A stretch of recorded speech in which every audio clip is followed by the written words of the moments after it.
Mary Jane's Venice History Tapes, DVDs, the 1st and 2nd of March at Pacific Resident Theater, honoring a century of the Tabor family in Venice.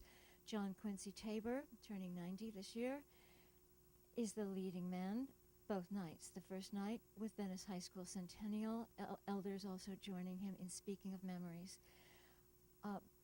Both sets of these tapes are DVDs, are copyrights of Mary Jane, Barbara Mostage, John Ransom, David Lang.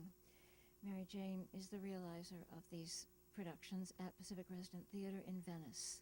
More credits, Mary Jane's Venice History Tapes for the 2 videos, March 1st and 2nd, with fullest thank yous. Pacific Resident Theater, our company, 25 years old in the 25th season, 703 Venice Boulevard. Venice Community Housing Corporation, John C. Ransom, Barbara Mostage, Sandy and David Mooring, the Palms Court Collective, Los Angeles City Councilman Bill Rosendahl for authorizing and will be reading on the 2nd tape on the 2nd of March the large resolution honoring the Tabor family for over 100 years here in Venice. And thank yous to the Tabor family, thank yous to Keith Stevenson and his Wee Small Films for doing video, and to Edison Stoll for Venice Paparazzi, and for Michaeltown. They both are doing still photos.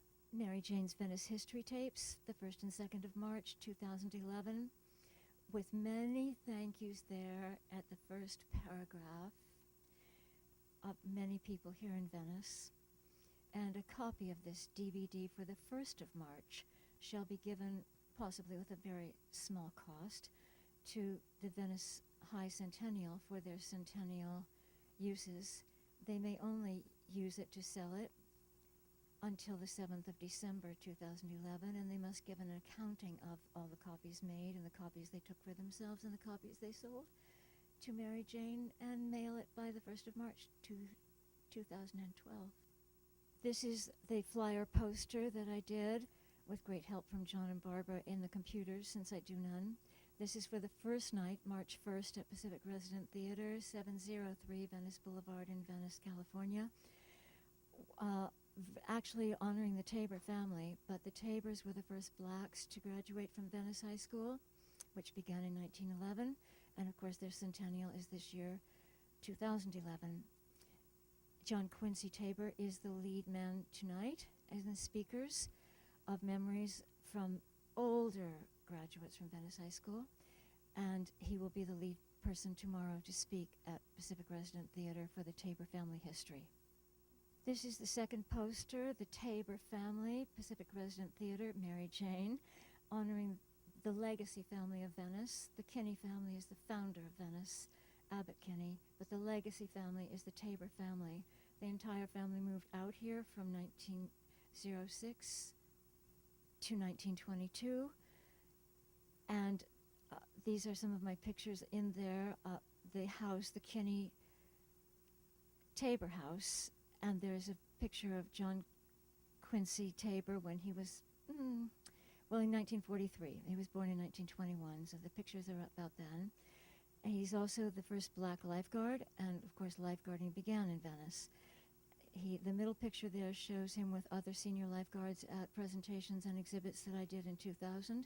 And on the left, Chaton Valentine, one of the great cousins here in Venice, and Novelette Tabor Bailey, who just died last year in 2010, born in 1914 in Venice. John Quincy will lead the family in the family history here, which is huge, and he is a stunning speaker. I'm Mary Jane. These 2 nights began with the idea of the Tabor family, especially because of the 3 people that I've known, and especially 2 of them, Chaton Valentine, Novelette Tabor Bailey, and John Quincy Tabor. And I consider them crucial to the history of Venice and incredible people. And I recommended to Grant Francis and then to Tom Anderson that there be perhaps a night of seniors, since the Tabor family has been here over 100 years, that perhaps there should be a night of the seniors, of very senior graduates from Venice High School. for a night. So this is that night. Tomorrow night is the Tabor Family Night, led by John Quincy, which is stunning to hear him speak, and his clarity of memory and his joy of sharing memories. So there are, of course, 2 flyers and all the press things that I did. I'm going to mention quickly my book, not because it's really available, there are only a few copies available. Exceedingly Nonprofit, a seashore memoir celebrating Venice 1905 to 2005. It's in the libraries. It's in Venice Library. It's in Santa Monica Library. It's in other libraries. That's the only reason I'm showing it to you, is that you know it's in some of the libraries. This is Pacific Resident Theater. We are turning 26 this May. We are in our 25th season. Several plays have moved on to New York. Julia, which is playing next door in our middle theater, seems to be going there soonly also. I'm going to start very quickly. Did Grant Francis want to say anything other than the major events of the high school centennial are the 25 and 26th of June this year? Okay. We're going to begin. I'm going to hand this microphone to John Quincy Tabor. He will speak first, and he will pass the microphone. Well, good evening, good evening, all. Well, it's been a long time. Yeah.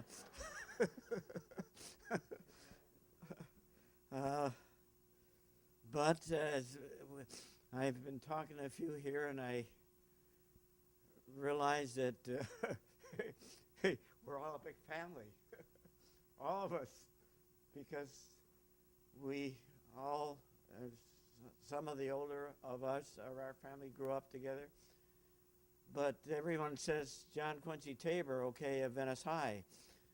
But the hero of Venice High, the person, in my estimation, and the estimation of many Venetians, some long gone in the past, was a member of the Tabor family, who was the most outstanding athlete in Southern California, who went to Venice High. His name was Ward Afner. Now, there's a person, unfortunately, we should be celebrating, but he's long past, because he left a record at Venice High School that has been unsurpassed, okay, in the Bay District. Back in the days when Venice was in the Bay League, and you probably don't remember, well, you wouldn't remember, you weren't around. And later, when Venice became part of the city of LA, when Venice, in all respects, when we became a part of the city of LA, the names of the schools were changed, and districts and so forth, and Venice then became part of the Western League. And as members of the Western League in athletics, we were the smallest school in the league. Los Angeles High School, Fairfax, Alexander Hamilton, Susan Miller Dorsey, which came into being in 1938, when we had, the year after this young lady graduated. In the year of my graduation, Susan Miller Dorsey's principal came to Venice, a lady by the name of Griffin, and still Venice was the smallest school in the Western League. And as a result of that, we were most of the time the lesser of the score bearers when it came to football and basketball.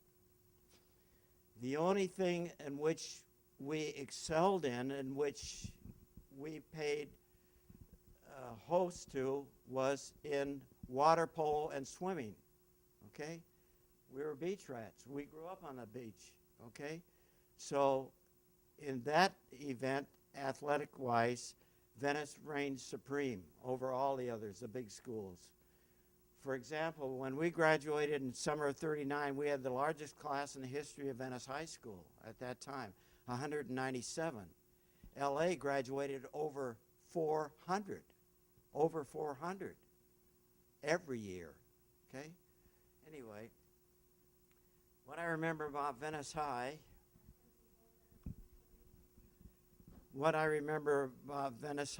was that I started in 1934. The earthquake was March 7th, 1933, and we were downtown at that time when the bricks were falling off the building.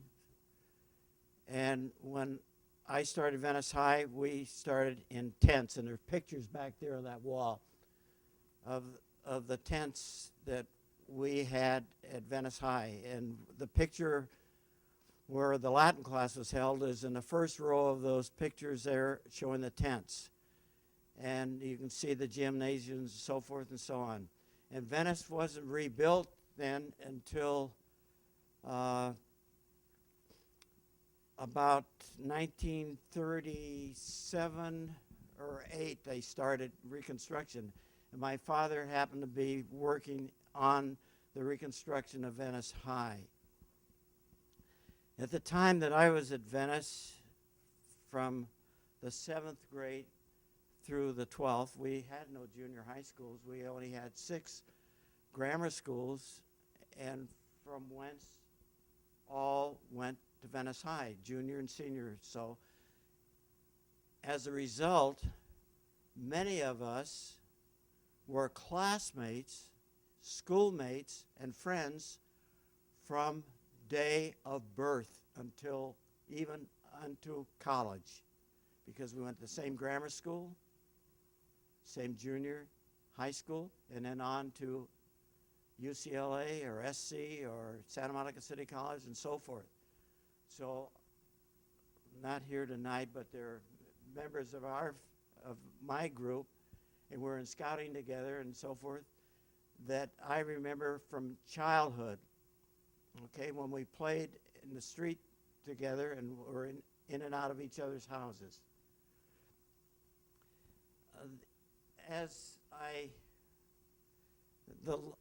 The latter years at Venice, I remember distinctly because I was the first, well, most of, even some of the follow-on speakers were in scouting and schooling were our lives, okay? We're at a scout meeting or at a school meeting. We didn't have radio. Well, we had radio, but we didn't have television. We didn't have anything to take up our time, except on Sunday when church, of course. But otherwise, so we were pretty much involved our entire lives in this small community of Venice, and we knew everybody. Everybody knew everyone else. We knew where probably each one of our classmates lived. If not the exact address, we knew the neighborhood. And it's small city, okay? And we were all small group of people. And we survived. We survived. There's an old expression recent that I might digress a moment, that this radio announcer, Tom Brokaw, spoke of us as the greatest generation. And I shake my head and I say, no. It was our parents. It was our parents. Those who found and created Venice and surrounding areas, those people, in my estimation, were the greatest generation, okay? We probably did a little bit, but thinking about it, it all goes back to the education and the tutorage that we got at Venice High School, okay? Venice High School started down on the canals, right behind what is, I think, called the Ritz Market, okay? And then it moved out where it was. And one of my cousins, well, several of my cousins were in the early classes at Venice. So when I came along, I was in the second group because I was the youngest member of the Tabor family to be born at that time. I was born in Los Angeles, but we moved to Venice when I was a year old. So I was the youngest member of the Tabor family to go to Venice High, back in the 30s. But the one thing that I remember distinctly, it was my good fortune because I grew up in scouting and I made Eagle the first in our troop. And as a result, I was selected to go to the Fifth World Jamboree of Boy Scouts held in Holland in 1937. And when I came back to Venice, of course, everybody knew about it. I was the only one from Venice and one of only 10 from the whole Bay District. And of course, everybody knew about it because it was written up in all the papers. So when I came back to Venice in my 10th grade, my homeroom teacher was Mrs. Kirby, and she happened to be the journalism instructor. So you are to write.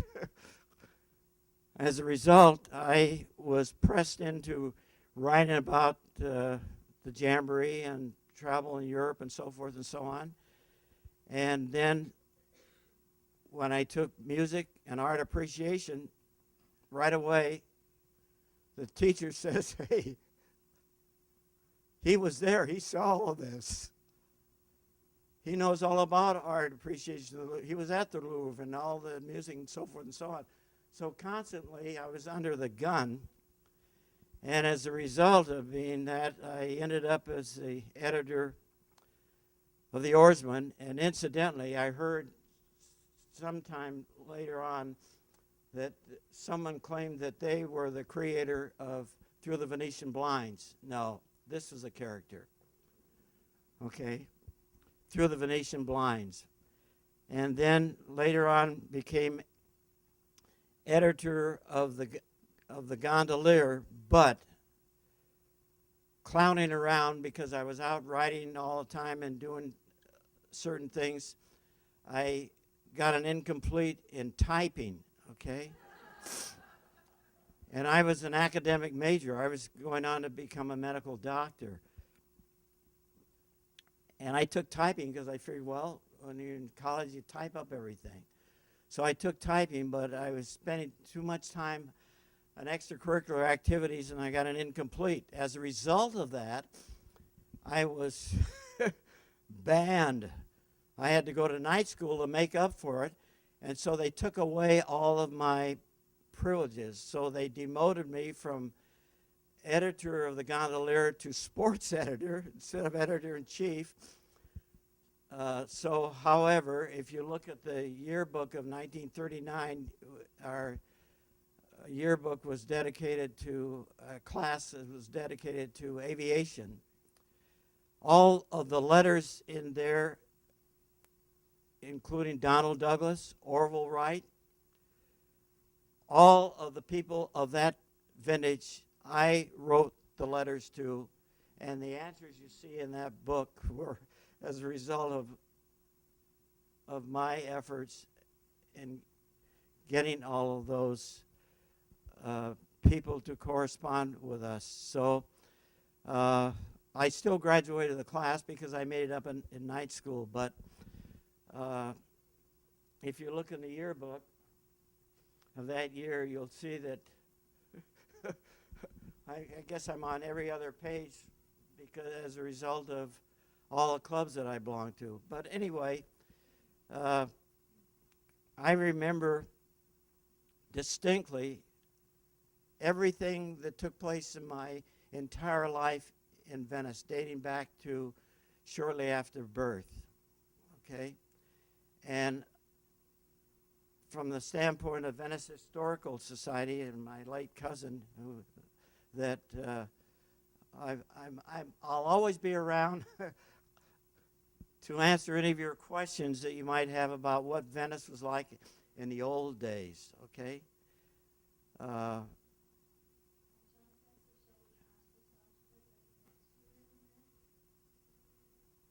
on. Well, a lovely time was had by all, I think.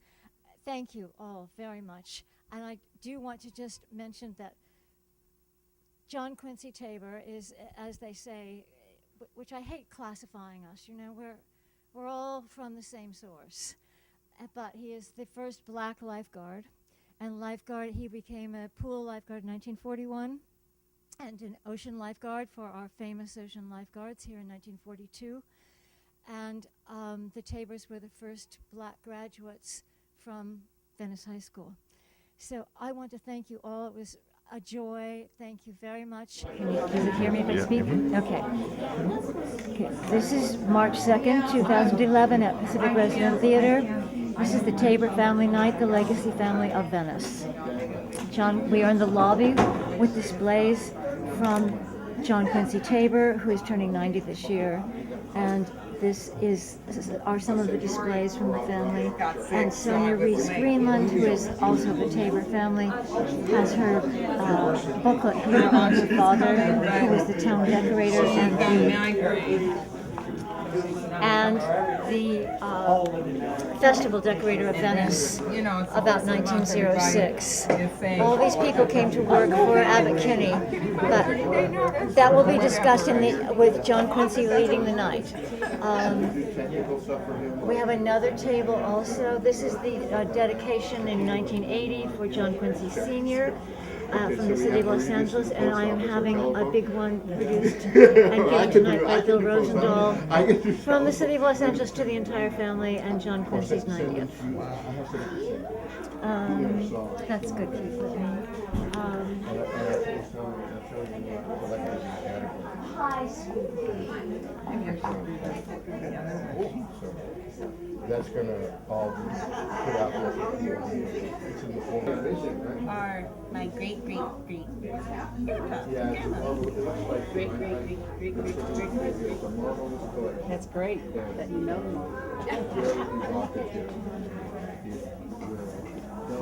So where are you on that? Yeah, all the grandkids. Basically, it's not the grandkids, it's just the original Oh, ones just the there. original? Yeah, Oh, okay. She'd be under John. Jane, can you move a second? I want to get Left Jaton turn. in the shot. Yeah. Okay.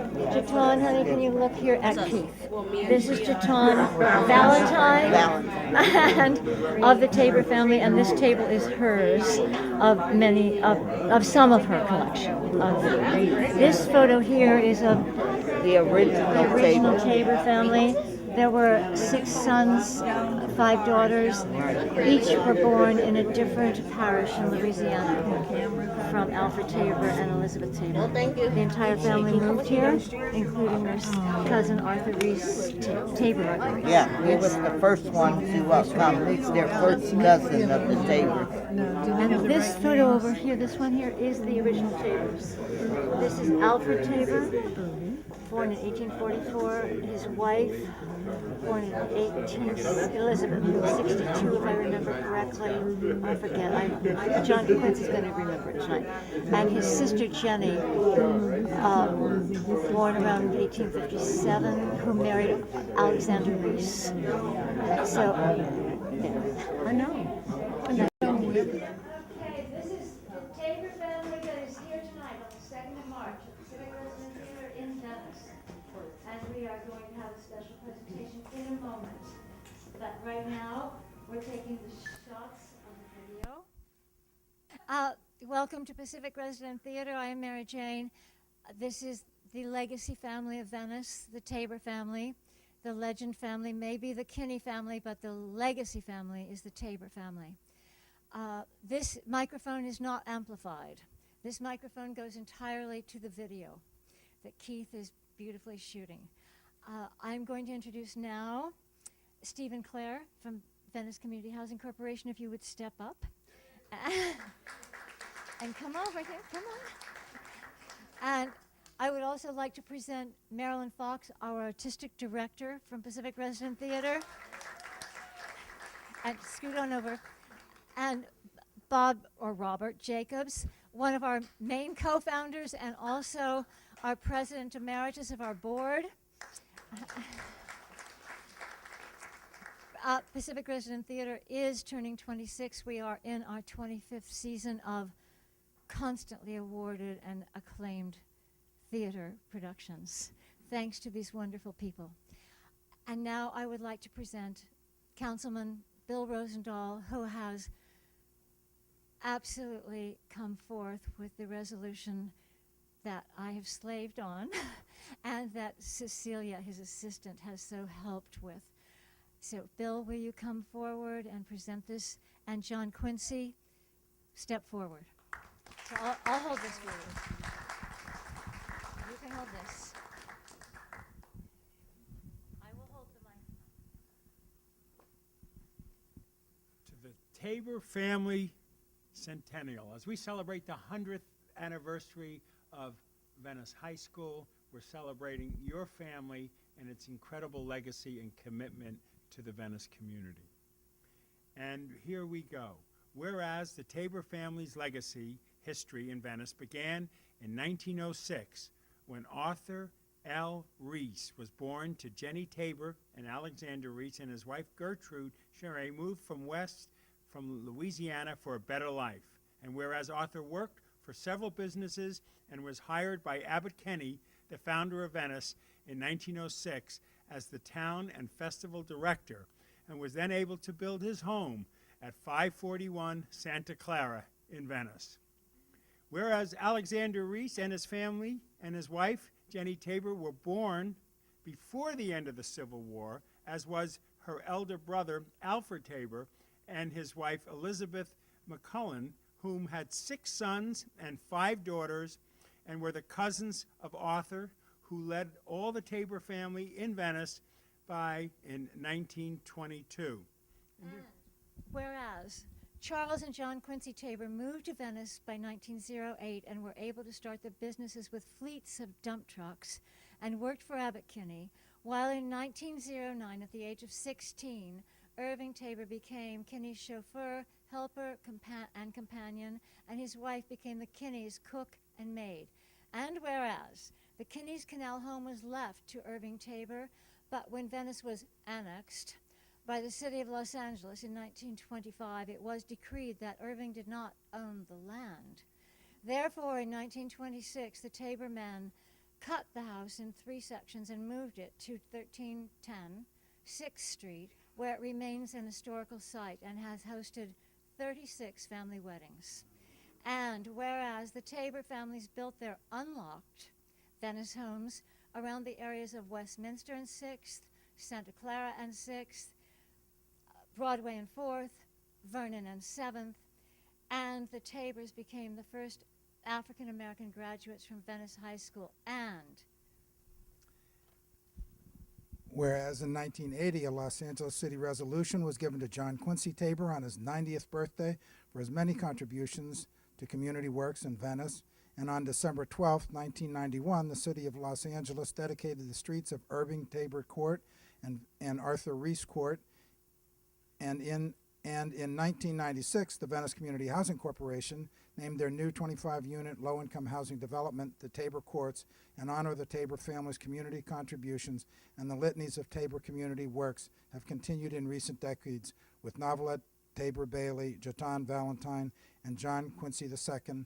And although it's not in the resolution, let me just add that Jatan Valentine has been a longtime member of the board of directors of the Venice Community Housing Corporation and has been part of its leadership team as the vice president of our board of directors for many years.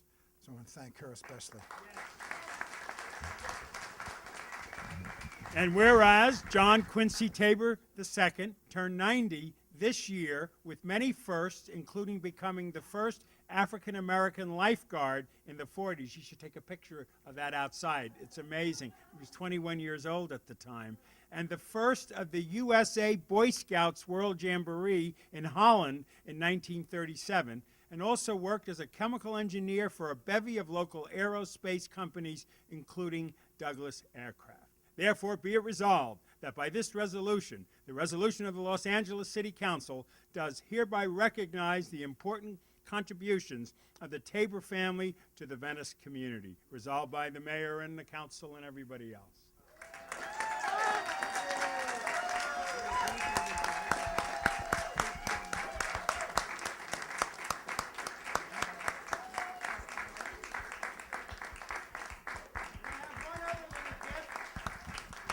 As you all know, I'm noted in part for giving eggs out and this and that, and it was this great lady who first told me, give Navi some eggs. So every time I saw her, I gave her some eggs. She lasted until she was 95 years old. And where's Cecilia?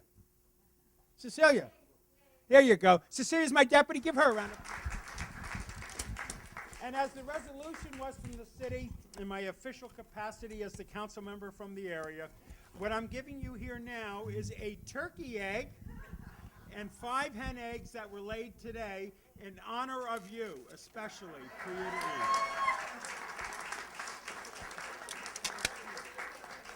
And I predict if you keep eating those eggs, you'll make it to at least 95.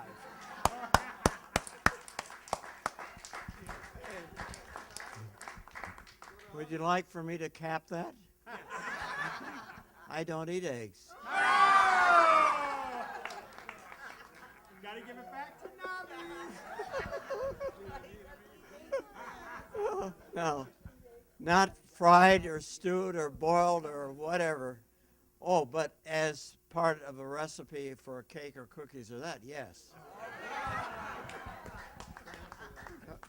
Thank you, Bill. Thank you very much. And we will take a little break now and have the Tabor family be reseated. And thank you all. John Quincy will start to speak about his history of the family here. He can go on for 2 weeks and not tire. It's quite amazing. It is an astounding thing. I've done 4 months of talkings, and he's brilliant. So I'm going to let him start as he wishes. I might, on occasion, I might have to move this up here if he wants this up here instead of holding this microphone. Here you go.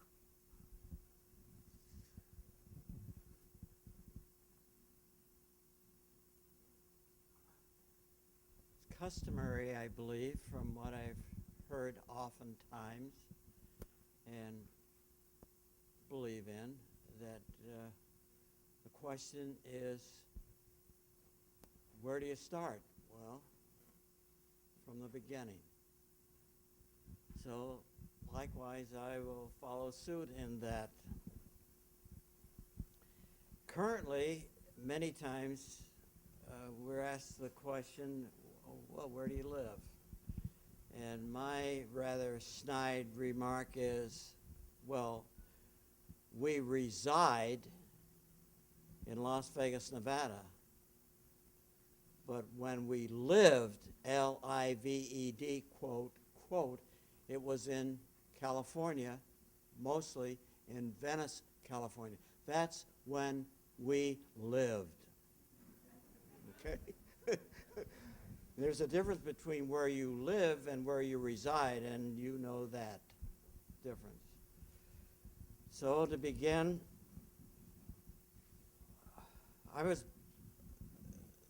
the beginning for me in my advent into the Tabor family began June 1st, 1921 at 1605 West 35th Street, which was the home of my grandmother on my mother's side and my mother. And at that time, the residence of my grandmother and my father and my mother. A year later, we moved to Venice. Okay. When we moved to Venice, we took our first abode was in at 605 Westminster, which at that time, well, I guess probably still, was the property of my father's brother, next in age, Irving, in which there were a double lot in which there were 2, 4, 6, maybe 8 structures on it. Some of these structures were from the original Villa City, which was Venice was called, portions of Venice were called back in the days of Abbot Kinney, from 1905 on. The residences down there were like some places are called Tent City, it was called Villa City. There were little abodes, little cabins like. Later on, some of these structures were moved up to Sawtell Boulevard on top of the hill, across the street, which was called, those days, Westwood Ho Golf Course. I doubt if any you people, you're too young, most of you, to remember that. Others of that structure were removed to my uncle's lot that I spoke of, in which we resided. As you face those structures, they're still there. As a matter of fact, all the structures dating back to those days that were possessive of our family are still in existence. Okay? And behind were the 2 grandfathers of the Tabors and Uncle Charlie's side of the family, Navi.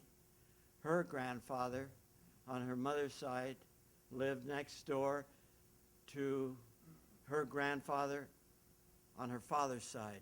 So the 2 old grandparents lived there, and the grandmother, who was Elizabeth. Okay? Elizabeth died in the great flu epidemic that swept the world in 1918. At that time, my father was with the American Expeditionary Forces in France facing the Germans, and was not allowed to come home for his mother's funeral and burial. I might digress for a moment, because I know all of you, all of us, mankind, are interested in history. If we aren't, we certainly should be.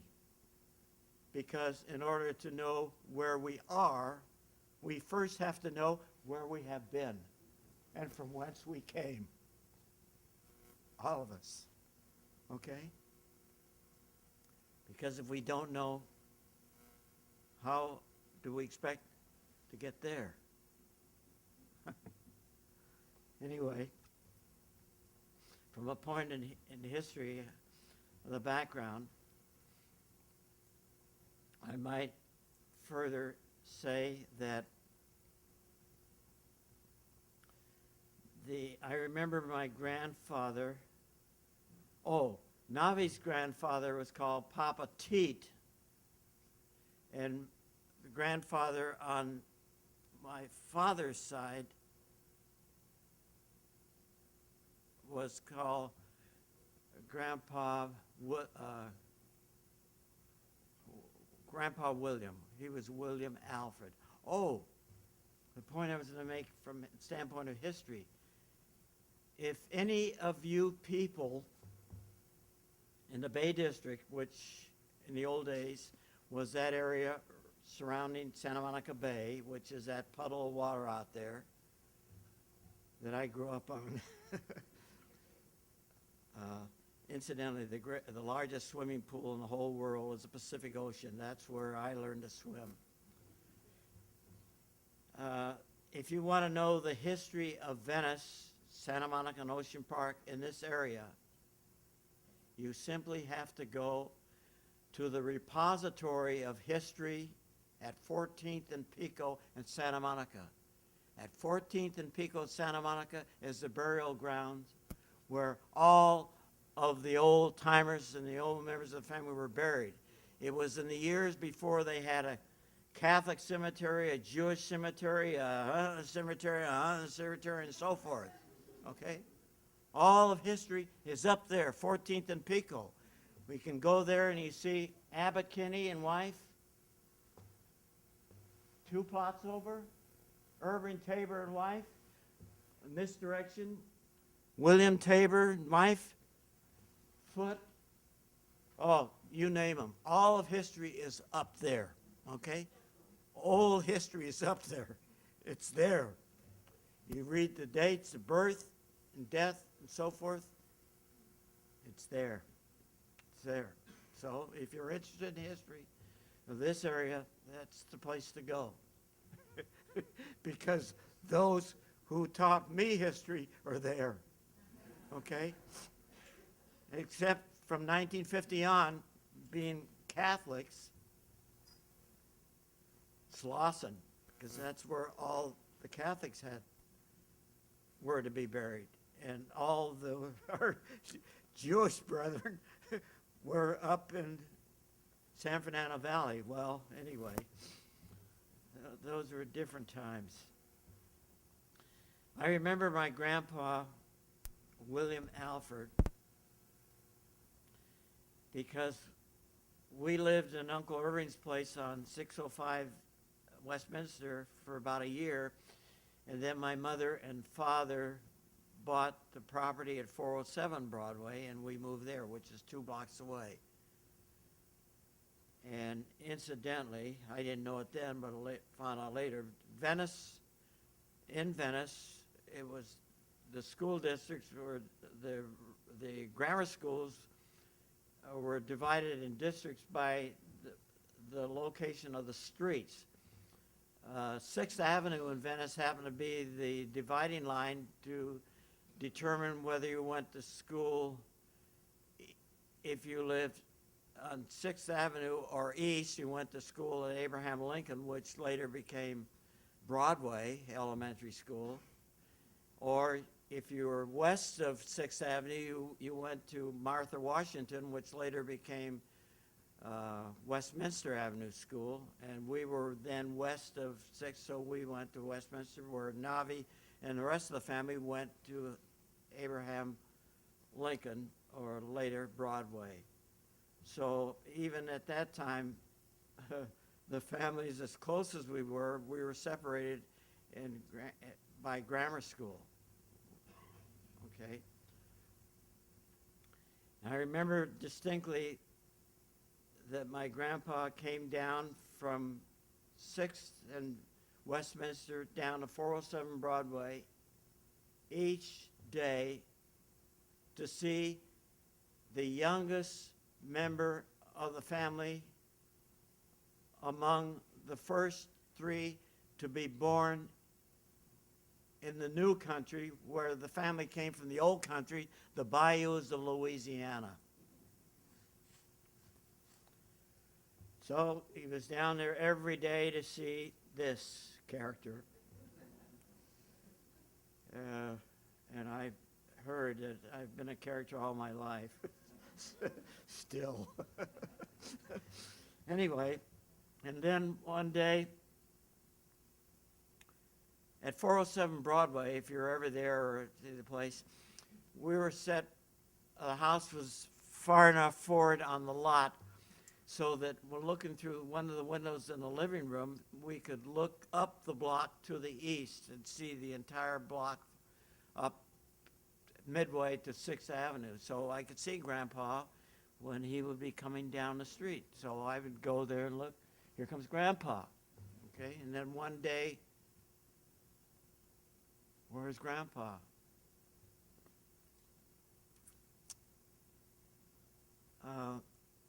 That was my first.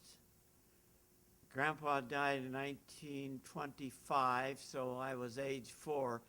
That was my first awareness or acquaintanceship with death. Because prior to that time, all I knew were people, family members and people. that was my first experience because I was told that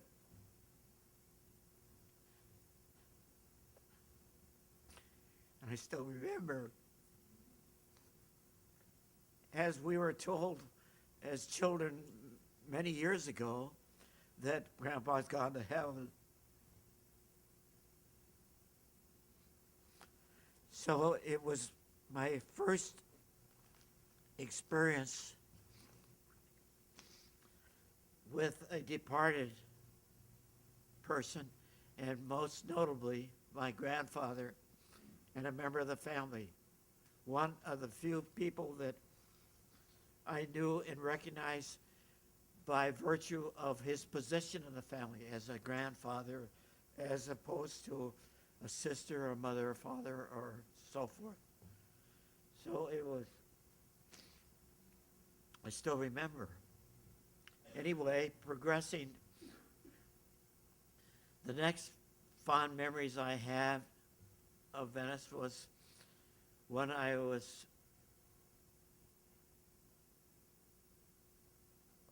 playing with playmates in the neighborhood, so and such and so forth. And I realized later that the people, the Mitchell family, from which my mother and father purchased their first house, still lived in the 500 block on the south side of the street in Broadway, and they were probably, I would guess, maybe 50s or 60s then. So I always remember that when you're going up the street, hello to the Mitchells. That's where mother and father purchased things. And in the early days, Uncle Charlie, my father's older and Navi's father, had a fleet of dump trucks, and my father was one of his drivers, okay? Then when my mother and father were married and I was born and they moved to Venice, then my father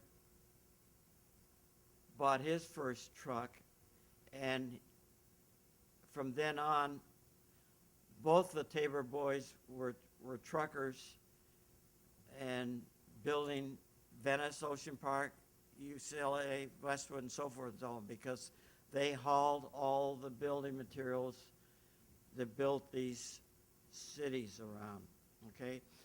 And later on, my father had Jatan's grandfather, who was a cement contractor, one of the best in the area by fame and reputation as a craftsman, Alphonse J. Henry,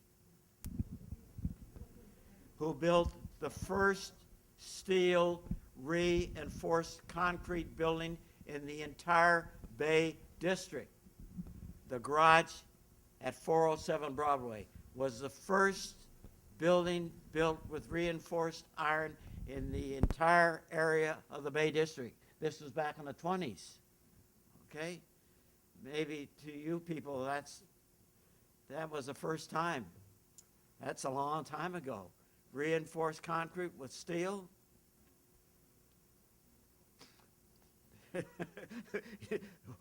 There's never been anything other than that in your lifetime, but in my lifetime, we were the first in this area.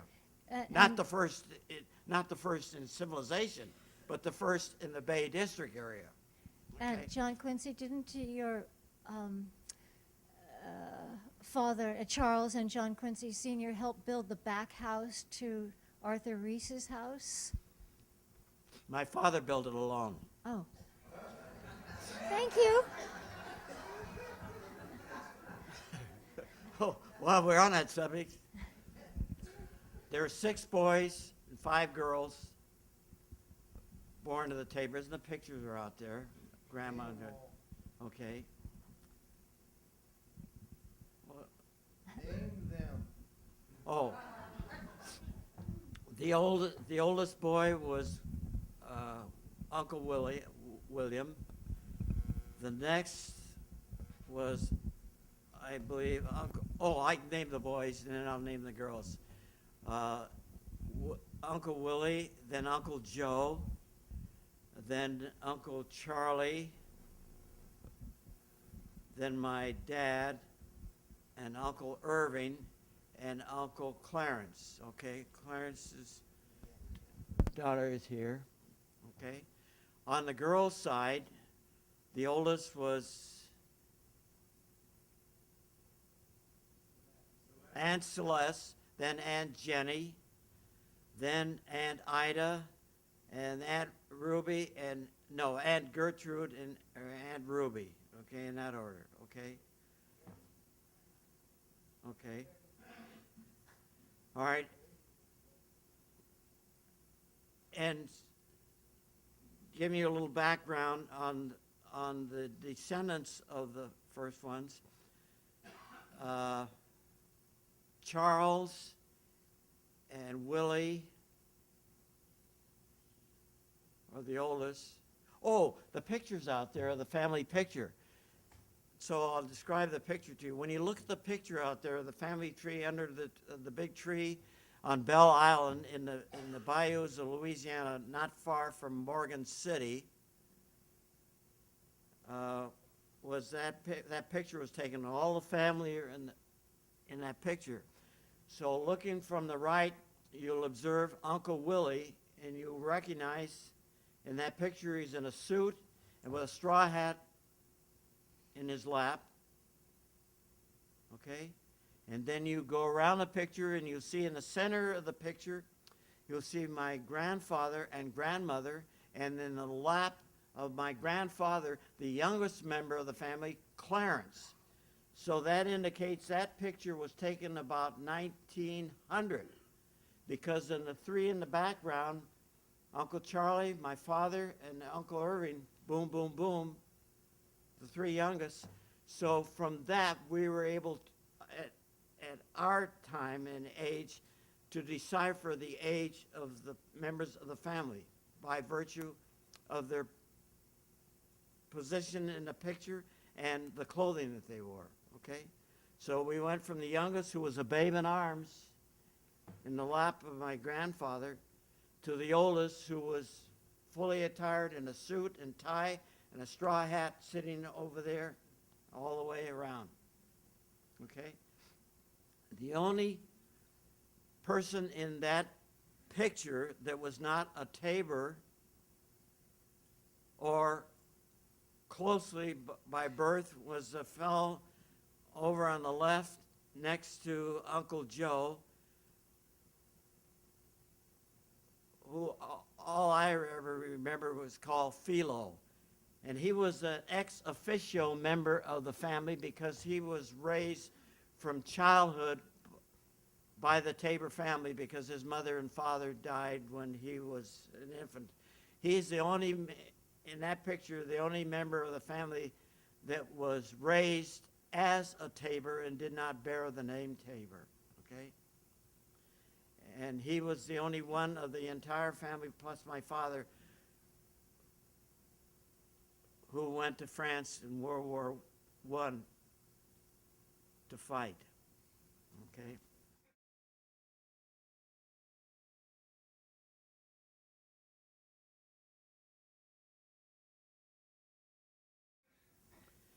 Okay, then getting back, the Alphonse family came. Aunt Jenny was already married and came with her family to Venice. All of the family, I believe, were born in Louisiana. The Afners came to Venice, and they lived up the block on the other side, of the south side of the street on Westminster from where Navi lived. And then they moved up to Marine Street in Santa Monica, just east of Lincoln Boulevard.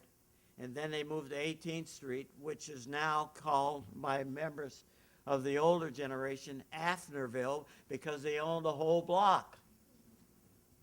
every member, this house is yours, so forth and so forth and so on. And one thing I can say, when I grew up, and in my lifetime in Venice, every member of the Tabor family,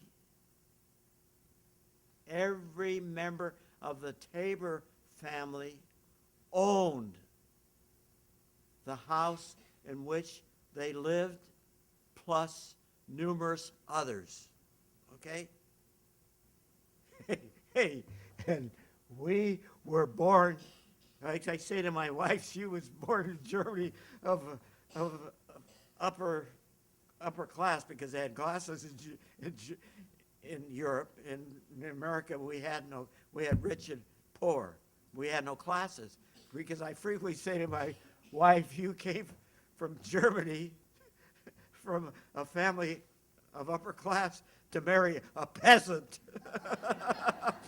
a peasant of low class at birth. However, every member of our family owned their own domicile, plus numerous others. Okay? Hey, there were not many people of our color or of the opposing color, the Caucasians, that could ever lay claim to that, even to this day. Anyway, so that I well remember, that every place we were, we owned. Every place that I've ever lived, well, not since then, but those days, either my parents owned it or other members of the family owned it. Okay. Another interesting thing, that in the Tabor family, remember, they were all born in the bayous of Louisiana, and every birth of the 6 members of the family that reached adulthood, my grandmother was a midwife, so she delivered children all up and down the bayous, white, black, and blue, and pink, and whatever. Okay? She delivered. All right. Of the 6 boys and the 5 girls who reached adulthood, every male member of the family married a person who was much better educated than they were. Okay? They were, each member of the family was born at a different parish in Louisiana. No single parish can lay claim to any more than one of the family, because my grandfather was with a crew of loggers, and as the loggers moved around to cut logs in the swamps and so forth, the family moved with them. And being Catholics, okay, every birth, different parish. When Aunt Jenny of the Henry family, Jaton's grandmother, went back there to get the records, it was 1918 before the state of Louisiana had a vital statistics bureau. The only records were in the parish houses. Okay? The Catholics have kept records since the beginning of time. You can go anywhere in this world or in this country, go to a parish house, and you'll find records. Okay? And our family, that's where the record is, because there were no vital statistics kept until 1918. Okay? So, Aunt Jenny went down there and found it out. She said, oh, go to parish such and such. Get there? Parish such and such, parish such and such, parish such and such. And she came back with the family Bible, which was characteristic in the old days. All the history of the families in the family Bible. Birth, date, separation, so forth and so. Well, there was no separation. No. Once married till death. Anyway. But the boys hunted, trapped, fished. Hey, that was their life. They grew up hunting. Bear, deer, right off their front porch on Bell Island, okay? That's all they knew. But they were not academically schooled, okay? But they had what was said of those days, motherwit, which we speak of as common sense. Motherwit. Those men, well, some of the older people here would know. These people were craftsmen. They built boats. They built houses. They could build anything you want, and they built when they're out here. So when all the families got out here, whenever the sisters had any, the sisters all married men that were better educated than they were. Just the contrary. Okay? The men, women who were better educated than they. So it so happened that in every instance, the woman of the family, the wife, was the most outspoken and the most domineering of every family. Okay? Okay? On the other side, on the case of the sisters, it was the reverse. It was the men that they married who were the domineering ones and the most outspoken. It was a matter of education. Okay? But the pure motherwit and the logic, hey, that was the Tabors. I mean, I remember some of the uncles on the other side. Yeah. It's John Quincy. Okay. Yeah. But anyway. And John Quincy, did you want to speak about some sports things like the Offners and swimming and lifeguarding? Yeah. And the piers and Oh yeah. You can Oceanfront Walk. you can prod me along the thing.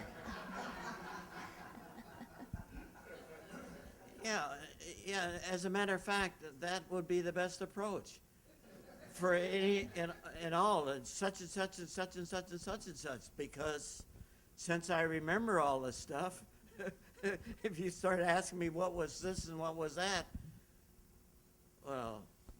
Just state what all the brothers and sisters did out here. Okay. Daddy and Uncle Charlie were truckers, okay? They hauled building materials and so forth, okay? And they hauled the building materials that built UCLA at Westwood. UCLA started on Vermont Avenue, which is Los Angeles City College. That's where UCLA began back in the 20s. When UCLA moved to Westwood, my dad and uncle hauled the building. At that time, they used decomposed granite. The decomposed granite came out of the hills of Hollywood, okay? The rest of the building materials came from San Fernando Valley. And they used to call it riding the hump. You'd go into L.A., go out La Cienega to Highland, and take Highland over into the valley because there were no streets between the Bay and San Fernando Valley. Sepulveda wasn't there. All these canyons were there, but the streets didn't go over. Only Lancashire Boulevard went over from Highland, Hollywood Bowl. Hollywood Bowl, that's Highland. They call that the hump. They'd go over that down into the gravel pits that were in what it's called today Sun Valley. Then it was called Roscoe. If anybody ever says, well, I grew up in Sun Valley, you grew up in Roscoe, okay? It was called Roscoe, Roscoe Boulevard. Okay, the gravel pits, some of them are still there. That's where they got to build all this stuff in here, the canals and so forth. Incidentally, Venice is below sea level, is and has always been below sea level, okay? Okay? You go out here and any of these places go down 2 feet, water's coming up, okay. All right, so the two brothers were into trucking. Uncle Irving, Mr. Roberts, who was right here, I think asked you this something a while ago about the uncles. When the boys would get together, all of the boys were craftsmen. Okay, they could build boats and you name it, they could do it. On their trucks, if the truck would come in off the line needing repair, my dad would get on it, work on a truck all night. The next day, when the drivers reported for work, truck's ready. Truck's ready. You could do anything mechanically. Okay? They built boats and they fished along the coast back before I was married. And my dad and Uncle Doc, Uncle Clarence, it was a boat that they built, and they were up above Topanga Canyon up in Malibu fishing, and something happened to their boat, and they had to go ashore. And at that time, you could not go up, you could not go to Santa Barbara or above the coast beyond Malibu, because at Malibu, for the next 60 miles up to Mulholland Drive, where LA County ends and Ventura County begins, was owned by the Ringe family. Okay? That was land that you didn't go. There was a gate at Topanga Canyon, and you had to go over Topanga Canyon and over to Calabasas, take Ventura Boulevard out to the coast, and then go north to Santa Barbara and San Francisco. Okay? And I remember one time my dad was hauling out of Topanga and his truck broke down, and I remember it, and there's a picture somewhere. I was a little shaver.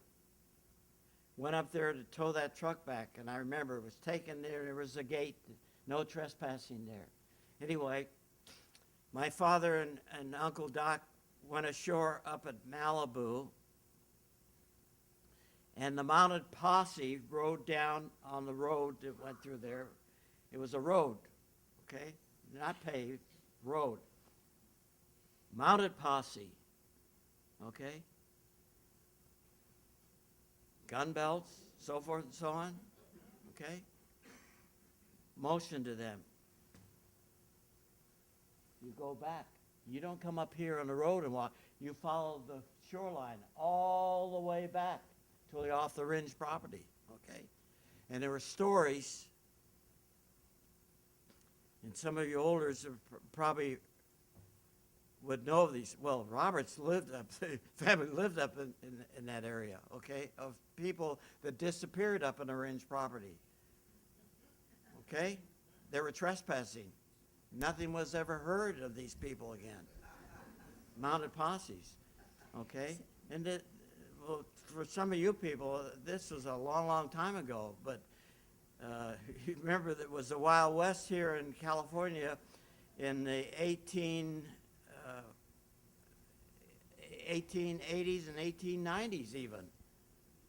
You know, they had posses out here in Imperial Valley and someplace. Anyway, okay. John so Quincy, those two, yes. what about telling us about the Roberts and the ship?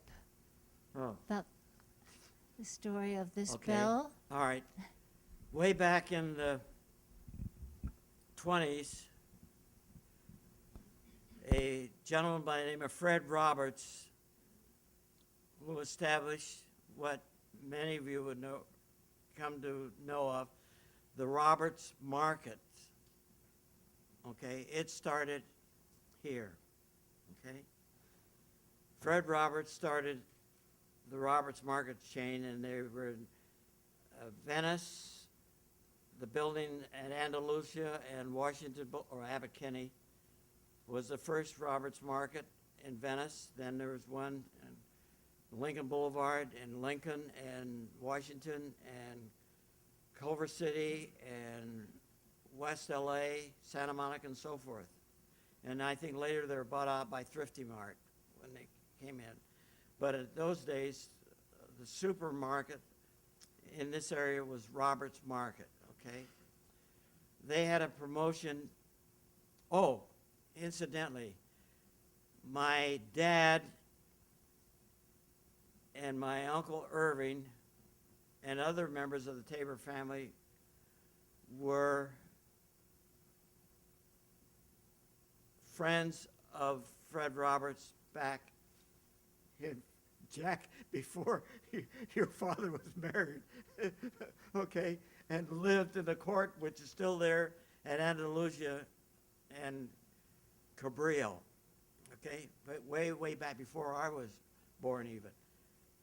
And later on, so I have to keep going ahead. In the 1940s or 50s, I think, after which I'll get back to the yacht bit, my Uncle Irving was in the hospital at St. John's, had brain surgery.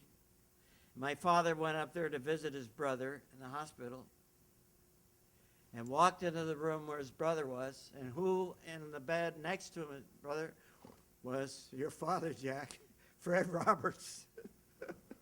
Fred Roberts, who the families once again together, okay? Okay, now, the Yacht Sultana. Fred Roberts, as part of his promotionals and to advance his Roberts market, back in the 30s, owned the Yacht Sultana, which was 190 feet overall, okay? Was built for J. Pierpont Morgan. Morgan Chase today, the bank? Huh? 1890. That's when a buck was a buck. These were millionaires. That yacht cost over $1 million in 1890, okay? All right? So it went down through a succession of owners. In the First World War, it was pressed into service by the Navy as a patrol boat against submarines in New York. And later my son found on the internet, it was probably sailed to France. It was then called the USS Sultana, had a cannon mounted on the foredeck. Anyway, it goes back to that time. And then later on, it went through a successive chain of owners, all Harrimans, DuPonts, and this crowd, you know,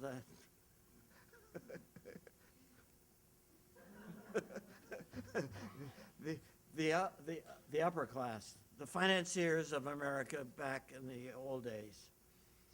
Anyway, when Fred Roberts put this up for raffle for about,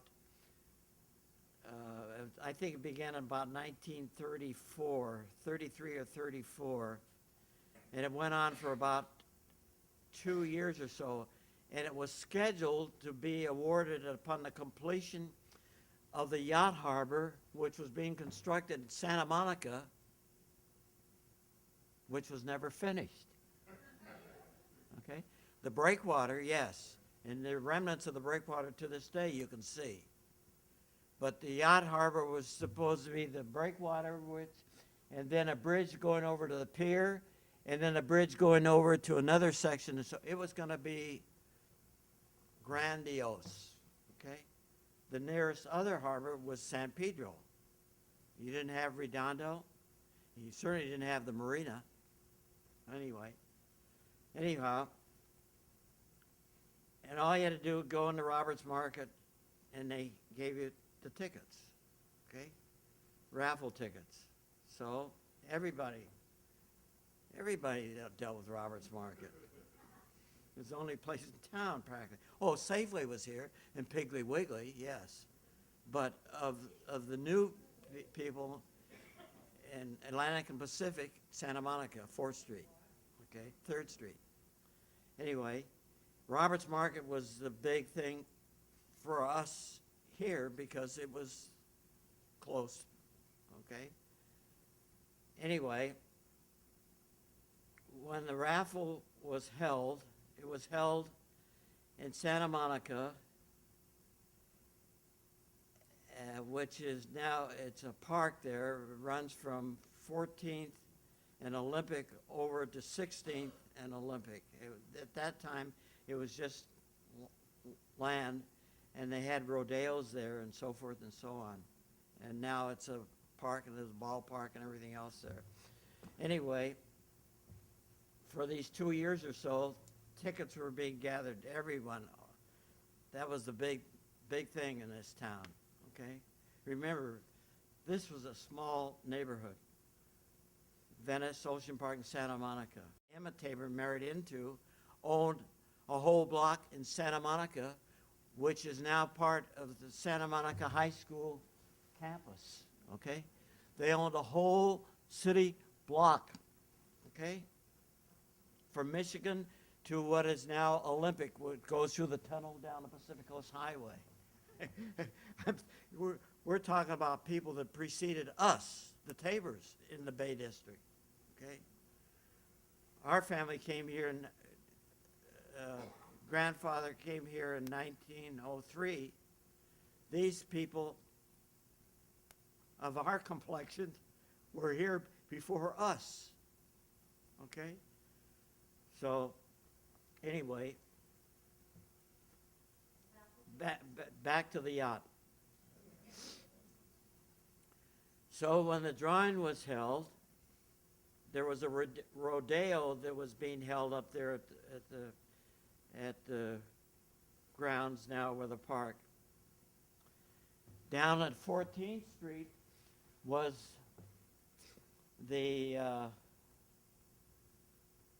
was where the drawing was carried out, okay? 2 blocks away up the field, behind the fence, behind where the horses were and the cattle for the rodeo, were the bleachers, and then all down here for 2 blocks were the bleachers. We were way down there, okay? In the upper level, there were about 3 rows high, 5 rows high. My father and Novelette were up there, and I was down playing, feeding the horses through the fence with someone else in the family. I don't remember who that someone else was, okay? And a drawing was being held. What? Oh, okay. Well, I said, okay. Oh, okay. Then Frances was there. The older sister, Evelyn, was not. I knew it was one member of the family because Mother stayed home. Daddy went, okay? Anyway, the mayor of Santa Monica, Fred Roberts, Tom Mix, all the big shots of the thing were down there, okay, there. And my father knew all of them. And my mother had worked for Tom Mix. So they knew all of these people, but we were a different social class, but we all knew each other, okay? Anyway, the drawing came on. They call out. They're awarding some small vessels first, 1, 2, 3, 4, and the grand prize was the yacht Sultana, which was anchored off the pier at Santa Monica, off about 2 miles offshore, at anchor. Okay, so I remember. Call number. Oh, you hear the loudspeaker. Oh, we must have a winner. Someone's getting out of the bleachers and coming down. You have to get out of the bleachers, go over the fence, and then walk down 2 blocks to where the grandstand was, where the notables were. Okay, they're all big shots sitting around. Oh, okay. They kept calling, and one by one the pieces were given out. People showed up. Then the grand event, the yacht drawing of the Sultana. They call. Someone says, "Oh, we must have a winner." Somebody can charging over the fence, can running up the place. Wrong number. Okay. And it says someone else, and someone else. Oh, no, wrong number. Then he called another number. Silence. Silence. Went on, and they were making comments up there. Something. And I remember distinctly hearing the announcer up there saying, wait a minute. We see someone down there 2 blocks away. Okay? And my father had stacks of tickets. Okay? So he was going through half of them, and Navi was seated next to him, was going through the other half. Okay, when they called the number, my dad was looking through, and he saw the number below, and Navi had the number above, and my dad knew that he had the number in between because they were serialized. He knew it, but he didn't know where in that stack it was. I remember this, going through it. So when he finally found it, my dad gets up. He, pardon me, going down to the bleachers, going down and come. I remember Daddy saying, and Navi saying, yelling down to us, Daddy's got the ticket. My dad comes down, he climbs over the fence, goes strolling down the thing. I remember the guy announcing up there, he said, well, it can't be. When he says, everybody else comes running down.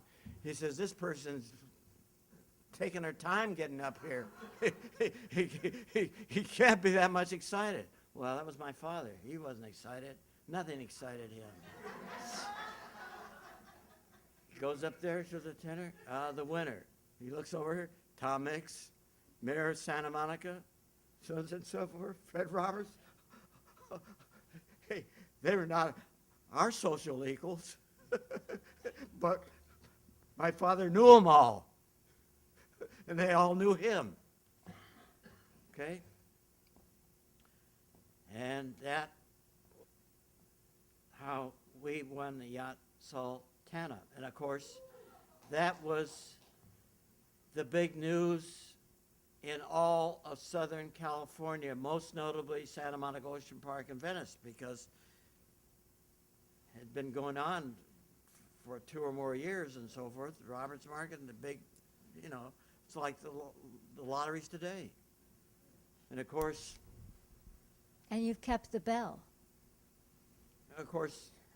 Everybody knew. Tabor? Hell. I'm going to school at Tabor.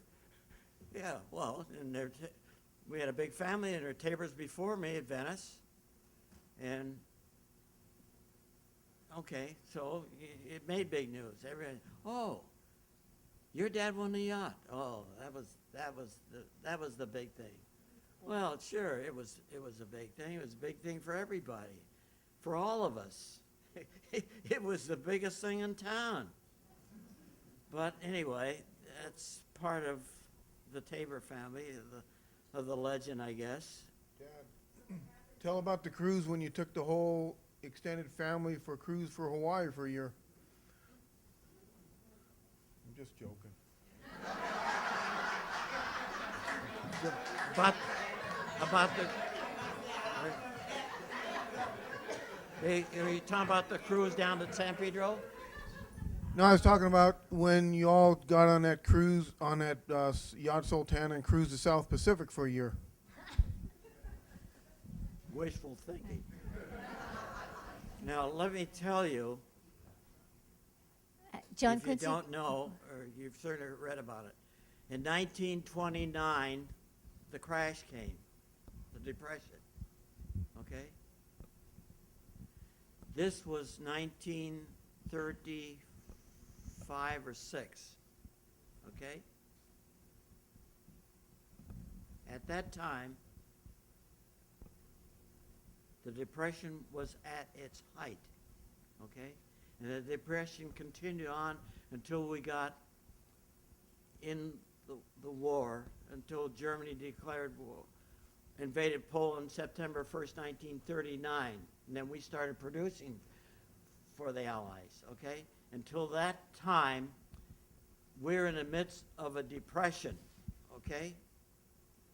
No one could afford to operate a vessel of this magnitude or even a rowboat, okay, which were on the canals, okay? When Daddy took possession of Sultana, all the family were on board, and tugs came up from San Pedro with a W on the stack, Wrigley, huh? All the tugs, Wrigley. Catalina Island, Wrigley family, okay? The tugs, 2 tugs came up, put the steam hoses on board the Sultana to winch up the anchors, okay? And take us on tow. Towed the Sultana and all the Tabor family on board down into West Basin, San Pedro. Okay, that was the cruise. Okay, at that time,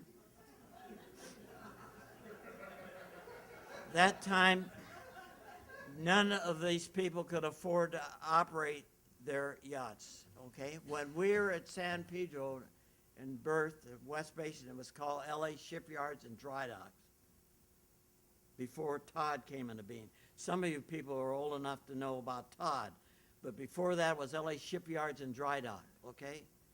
At the time that we were moored there, in the dry dock, right here, because I'm on the Sultana, I'm looking up at the dry dock, and there was the USS Brandywine, a United States Navy tanker in the mid-30s. Huh? Brandywine, U.S. Navy tanker. Okay? Yacht Sultana. Right astern of us, we were alongside, moored fore and aft. Sternwise, moored was Happy Days 2, steel hull yacht built in Kiel, Germany, twin screw diesel with a cook on board to man it. Okay? The owner was the publisher of Long Beach Press Telegram. Okay? That's money. Hearst family, huh? They couldn't afford to operate that thing built in Kiel, Germany. Next to that was the Fisherman II, Zane Gray. 22 miles away, up above Avalon, was where he was residing. House is there today, okay? They couldn't afford to operate. None of these millionaires, okay, could afford to operate these vessels in the midst of the Depression. However,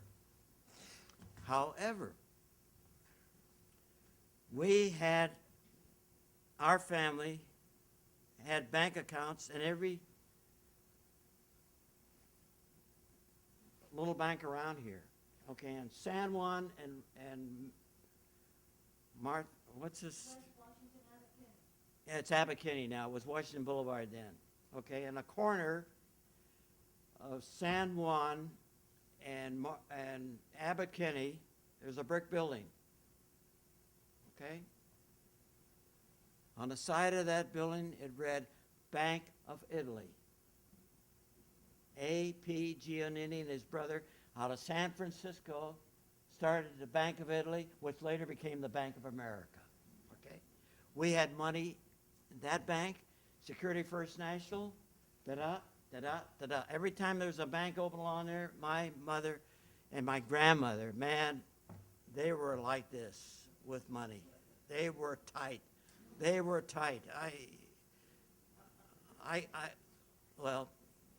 couldn't believe it at my age. Anyway, they had money in all these. I mean, there were nickels and dimes and pennies. But they saved their money. And that's what I was taught from early age. I remember distinctly what I was taught was that you don't spend a dime ever. Okay? My mother said the most that you ever spend out of the dimes that you earn would be 2 cents. 8 cents goes into the bank. Okay? All my life, I was drilled in that. So my family had money all over. And in the midst of the Depression, I remember W.L. Hurdle was manager of Security First National at next door to the Ritz Market at Trolleyway. It was then called Trolleyway now, and not Market Street, but Windward. Okay, was manager there. Okay, I remember because my mother told me about this later, that they had money there, and of course the manager would know who had accounts and how much was in it. And I remember distinctly, because I had my savings there too. I mean, every time we got a nickel or a dime for a birthday or so forth, it went into the bank, as I was taught. And you've heard this expression, born with a silver spoon in your mouth or a silver such and such, okay? That was attributed to the wealthy people. Well, I was born with a silver cup and my sister and a silver spoon, okay? Okay? Not because of our position socially, but because my mother and grandmother knew the value of products. Okay? They knew that sterling silver was the thing to have. Okay? They didn't have this Mickey Mouse stuff today. Stainless steel, made in Japan, plate, and that sort of stuff. Okay? And I remember that somebody went to Hurdle and the Security First National Bank of Venice, main headquarters, Los Angeles, wanted to borrow some money. And the bank says, hey, banks are failing all over. I still have the bank books of some of the banks that failed. And what did we get back? Some cases, nothing. Some cases, a nickel or a dime on the dollar was all we ever got after many years. Okay? Security First National didn't fail, and later Bank of Italy became Bank of America. It didn't fail either, and they had money in both places. I remember this. Someone came there, wanted to borrow money for something or other, and Hurdle said, can't loan any money. We don't have any money to loan. However, he says, we have a customer in the bank, a Mrs. Williams. She has money in his bank. Maybe she'll loan you money. Mrs. Williams was my grandmother. Mrs. Williams was my grandmother, okay? Okay? So they loaned him money, and he defaulted, and they got the property, which is down in the Yacht Harbor, and some acres up in the middle of the States. And I remember my mother and father saying, hey, it's halfway to Sacramento, up in the Mid-Valley. Forget it. We don't want to be bothered with it. Let it go. Let it go. Today, shit, you figure out what this property is worth. Well, anyway, that was the background of the Tabor family, okay? John Quincy, can you speak to us about how it is you became a lifeguard, why you did that? Okay, sorry. And the Sultana. Well, all right. And what happened to the boat, yes. Okay. I'll go into that. What?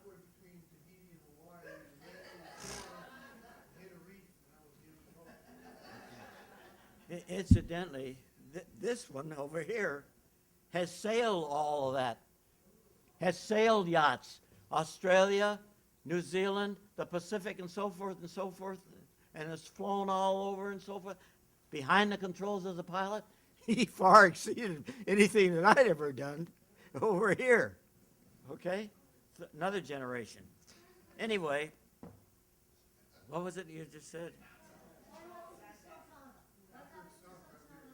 Oh, okay. What happened to the Sultana? Well, we couldn't afford to operate it. No one could. But all of a sudden, people were coming out of the woodwork. Okay? See, my dad wanted to sell. They had all kinds of things in plan. Okay, my dad going, go on a partnership with us. So there were all kinds of things. Well, one of the people that was appearing at our doorstep at 407 Broadway periodically was a director out of Hollywood, was dressed like Cecil B. DeMille. You remember the boots? You remember Cecil B. DeMille and his attire? He looked just like Cecil B. DeMille. Came down to Venice in a chauffeur-driven car with the open front like the Queen of England, okay? The back all enclosed, out of Hollywood, coming down to Venice. Man, he drove 407 Broadway. Geez, all the neighbors coming out. Who is that? What's going on? Okay? Hell, we're among the rest of the peasants. And here's, okay? Anyway, one of these producers out of Hollywood at the vintage of Cecil B. DeMille and William B. DeMille, which I knew because I worked at Westport Beach Club later on before I became a lifeguard, ended up buying the thing, okay? And he was going to first convert it into a cruise like the cruise liners they have today, but for private parties for cruises, okay? But he didn't have sufficient funds to carry on. He had enough to start, and he was expecting my father to carry the rest. Well, we were not of that level, socially or financially or anyway, even though we possessed that. Anyhow, he bought it, and it was steam powered. Oh, it required a crew of 29 to operate, and a licensed skipper. Huh? 29 crew. Okay? Okay, anyway, he bought it and was going to convert it to diesel. Remove the boilers and the steam engines and convert it to diesel powered. Okay, and it ended up over which later became Cal Shipyards, which was built by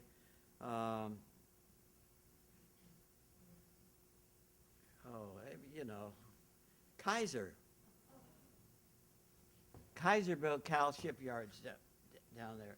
Okay, when he opened up Cal Shipyards on Terminal Island, the yacht Sultana had been moored there. Okay, it was undergoing refitting.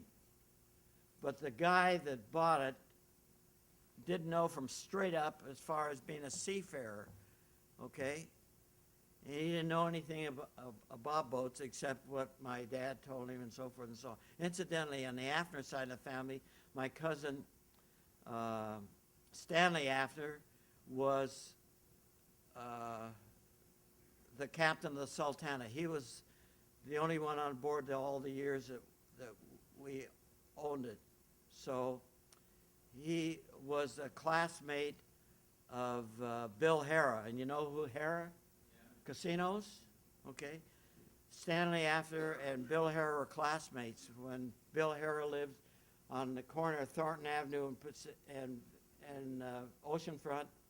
And the Reese family, Joe Reese, who was a letter carrier in Venice, Harrah was on his route, and in Christmas time, every year for many years, when I worked in the post office as a substitute carrier at Christmas time and carried for my cousin, Reese, we delivered Bill Harrah. He was on our route. And Bill Harrah was a classmate of an older cousin on the Afner side of the family. So I keep saying, small family here in Venice. when you get right back to it, there's a lot of relationship in here. A lot of relationship. Anyway, it was moored, and he left the portholes open, and the tide comes up and it goes down.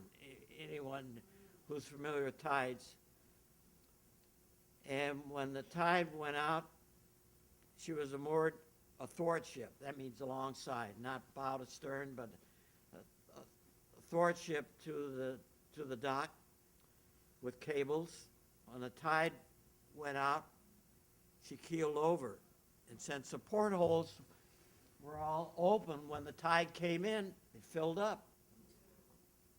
Okay? And they didn't have the money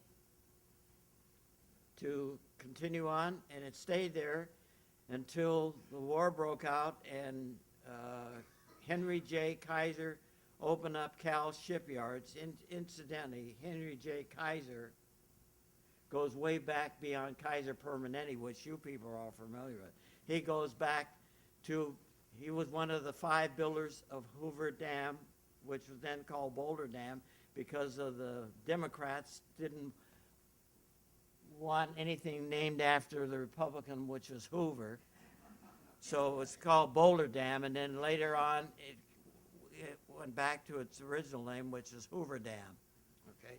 Henry J. Kaiser was one of the 5 builders that constructed Hoover Dam. Okay? So now we're back in the 40s. So when he built the shipyards there, the Yellow Sultana was in the way of the waves, so it was cut up for scrap. But the ship's bell, there, that's the bell from the forepeak of the yacht Sultana. And the memory and the pictures. And the previous owner, son, is out here, Roberts. And, well, and of course, when I got to Venice High School, I was still in grammar school at Westminster. When I got to Venice High School, well, of course, everybody knew about the Sultana and the Tabors and so forth. So right away, as soon as they heard the name Tabor, was it your father or your uncle? My father, okay? So, you know, you go from the ranks of the plebiscite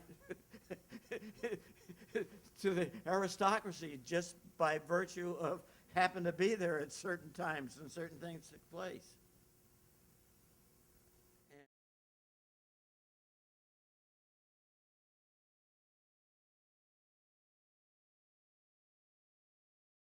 And well, anyway, and then let's get back to the Afners. You mentioned that. The foremost athlete in the history of Venice High School, I can say up to a certain time, because beyond that, I've heard many claims. But the foremost athlete in the history of Venice High School, up until probably,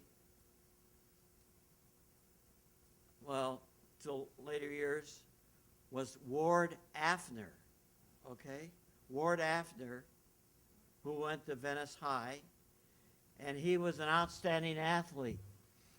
He played football. At that time, Venice was in the Bay League, which was Santa Monica, Inglewood, Redondo Beach, and all schools along the coast. When Venice became part of the city of Los Angeles, when Venice went downhill, because we got the bloody end of the stick, everything in Venice from the city of LA. Venice became part of the Western League of the city of LA. We were the smallest school in the city, smallest community in the city, okay? As a matter of fact, my graduating class, summer of '39, was the largest in the history of Venice at that time. We had 197. The same year, LA High was graduating 400. Okay? 400. And we're graduating 197 for the first time in the history of our school. Figure out what the difference was. And we're playing these guys. They had 3 and 4 teams. Okay? Of varsity, A, B, C, and even D. D we had because Venice High was junior high and senior high on the same campus. All the other schools had junior highs and then senior highs. In Venice, we went from grammar school to Venice High, which was junior and senior. So that meant we were with our classmates from birth until our whole lives. Okay? Anyway, Ward Afner was the outstanding football hero player of Venice High School all the time when he was growing up, and Venice was in the Bay League. When I got there, we were then in the Western League. And he was a one-man track team because I heard later from him in a track meet held, I think it was at Inglewood or Redondo, so forth. He scored more points alone than the entire 2 teams, Venice High and the Redondo Beach. He was first in this and first in that, first in this and first in... This went on and on. And a football player, every man in the opposing team was, get Ward Afner. Get him out of the game or we lose. Get Afner out of the game. Okay? That's the reputation he had. I even found out later on, he told me, he played goalie on the Venice water polo team. Okay? And he wasn't a swimmer. He couldn't swim. Okay? Oh, he could dog paddle and so forth. He could play goalie. He was in everything. That's the after side, okay? So when everybody talks about the Tabors and so forth, okay, after was a Tabor too. When I got to school, my mother said, your cousin was all something. She said, but you're not going to play football. You're not going to play football because you remember what happened to him. He was always injured because everybody was gang tackling him because he was the star. My mother says, you're not going to play football. She says, I'm not going to sign it. So when I got to Venice High, my cousin preceded me, Emmett. He was an athlete, track athlete, high jumper, and so forth. So someone says, oh, you're such and such a cousin? Oh, hey, the coach, you're going to be on my, okay. And I'm saying, no way. No way. My mother isn't going to sign for me. So I ended up as a tennis player and was manager of the tennis team. That was the extent of my athletic at Venice High. I was allowed to play tennis because that wasn't man-to-man contact, but I wasn't, the rest of it, no. Anyway, what else? You became a lifeguard then for Oh. the pool and then the Oh, ocean how did I become a lifeguards. lifeguard? Okay. From early age, from the time I was able to walk and hold hands with my mother, we would go to the beach at Brooks Avenue, okay? 4 blocks away from 407 Broadway. Brooks Avenue, okay? Play on the beach, play in the surf. Every year, they had lifelines in which they had lines running out to an anchor out in the ocean, and they had buoys, balls, every so many yards on the lifelines. So it was my goal to each summer as I aged to go 1 further ball on the lifeline going offshore, okay? Each summer, the next ball, next ball, next ball. And then finally, to go around and come back in. And then the next thing would be to go around the Venice Pier, okay? That would, all of us that grew up in Venice on the beach was to excel in the ocean, okay? You got better. You swam further and longer and so forth and so on. So there I was every summer down at Brooks Avenue at the beach, and all summer long, okay? And when I got old enough we could go to the beach unaccompanied by mother, that's where I was. So as I got older, later on, I went to work at Westport Beach Club. And there, and all along, there were older members of the lifeguard crew that lived in the neighborhood. You know, one of them lived across the street from us. It was one of the senior lifeguards. 2 blocks away, next to where the Henrys lived, there was another on the life. All of the crew were lifeguards around Venice, and grew up with these guys. They're all older, so it was in time you catch up with the olders. You know, that's what happened. Maybe I was slower than some, but anyway, I became a lifeguard, and my first tour was LA City Pools, and that was 1941. I was working at Westport Beach Club for a number of years, but could never get beyond the locker room. I couldn't be a lifeguard or a beach boy or work in the office.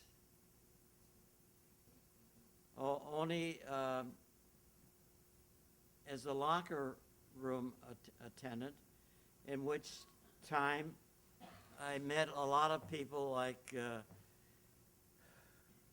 Ferdy Grofé, Grand Canyon Suite, all of these people, Hollywood actors, judges, all the elite of Southern California, many of which my mother and grandmother knew because they had worked for them. Edward L. Doheny family, okay? The richest people in California, the Standard Oil of California, was Edward L. Doheny family. My mother worked for them, my grandmother. They knew all of these wealthy people, okay? And that was the background. So when I met these people at the Westport Beach Club, I'm serving them as a locker room attendant, handing out towels and wiping their noses and cheeks of their youngsters, okay? And then a few years later, what happens? I am now at USC and an instructor in the laboratory, and these kids whose noses I wiped as subservient to them are now my students. I'm at USC, okay? Well, you know, we don't stay down here only as long as we wish to. It's only a matter of time we come up. And that's what was schooled in me all my life. People said, why did you end up doing such and such and such and such? I said, because I was qualified. Because all my life, my mother taught me, and my sisters, and our family was, look, you go to school, and you learn, and you continue on, because that is the only way out, okay? You cannot get a job here, there, such and such and so forth, okay? Okay? That's the way it was then. Okay? And to some extent, still, okay? If you were white, if you were colored, something else. But my mother said, look, there's one thing that they cannot take from you, That's what you possess up here. Okay? You go to school, and you go to school, okay? And you continue in school. So, at age 12,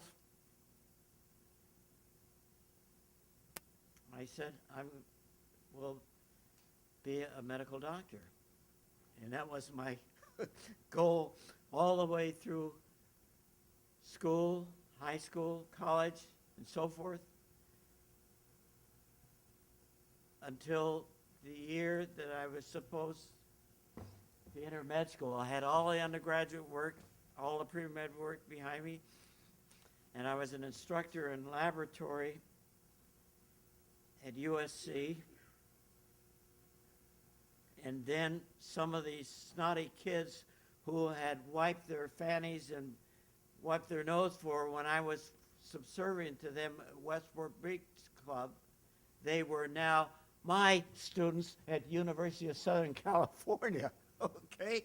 So now the social levels had changed, okay? They certainly had families that were socially way above our family, and in money and prestige and everything else. But in educational level, things have changed. Anyway, I was supposed to go into med school at fall, but I heard there was some secret work underway, Naval Ordnance Test Station in Indio occurring out of the Mojave Desert. I went up there with a classmate, a lark, just to see what was going on, see if we could get a job for the summer and then go back to start med school. And all my life, I had been in school winter, spring, and summer. I always went to summer school, not because I was behind in school, but because I was forced to by my parents. You go to summer school, and then the school's over at noon, then you can go to the beach. Anyway, I went up there and got involved with rockets and missiles and aerospace, and Korea broke out, and then I was involved in the development, testing, development as a chemist with rockets and missiles. 20-odd years later, rockets and missiles. They said, why didn't you go back to med school? I said, when I was working up there as a scientist, as a chemist, we, of those of us who later on put a man on the moon, I said, we as scientists working in rockets and missiles knew what the hell we were doing. We put a man on the moon. I says, what doctor that I would have become and so much knows from 1 minute to the next about us? Huh? And I was going to be a brain surgeon, okay? And I realized that we don't know for 1 second on that what goes on up here. The anatomy, the physiology, and the morphology of the body, we know cold, okay? But what goes on up here, we know nothing. But as a scientist working with rockets and missiles and helping to put a man on the moon, oh yes, you better believe we knew what the hell we were doing. And I knew what the hell I was doing, okay? Where when I stop and think about it, I think I knew my anatomy pretty well, physiology and chemistry and so forth, but I realized that later on, I didn't even know what was going on in my head. but I knew what was going on in my hands. Anyway, it was during this time, the lifeguarding bit. I was working at Westport Beach Club. Knew all the guys because we grew up together. They were lifeguards. There's no one that looked like me. there was ever a lifeguard. But I was a swimmer, and I was a Boy Scout, and I knew all this stuff. And I told my mother, well, I'm going to take the test. My mother said, no, you're wasting your time. She says, did you ever see a colored lifeguard? No. Did you ever see other than shiny shoes? No. I said, it doesn't bother me. I'm skilled. I'm going to be that. I took the test. I passed and qualified. Went to the pool, 41.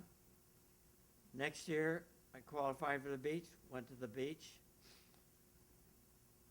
Venice, first of my complexion, and the war was on. Okay? But the draft board in Venice said to me, my sixth grade teacher, Glenn Hume, was on the draft board.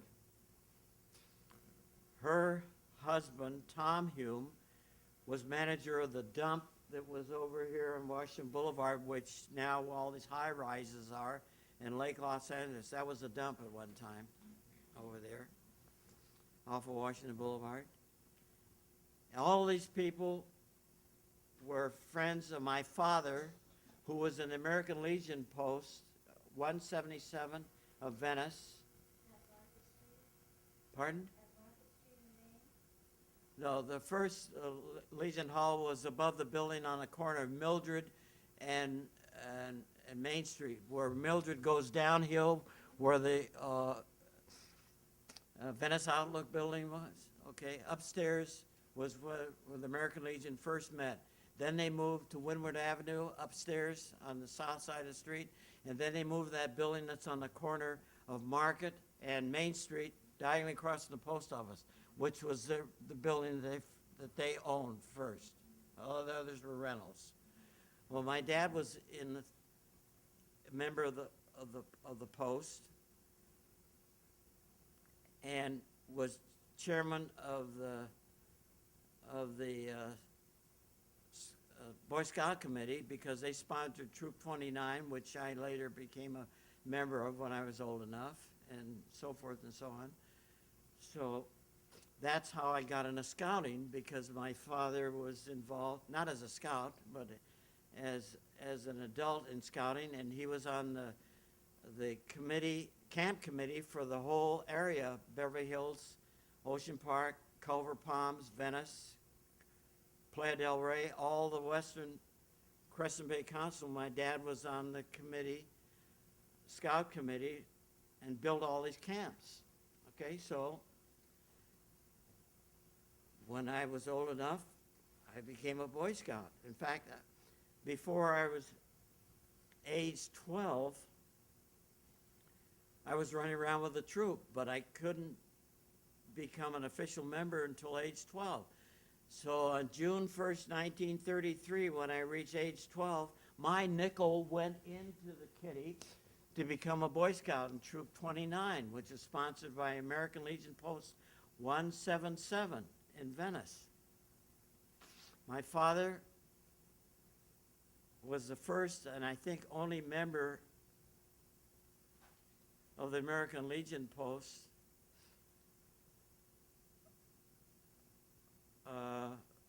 who was a colored man, as we were called then.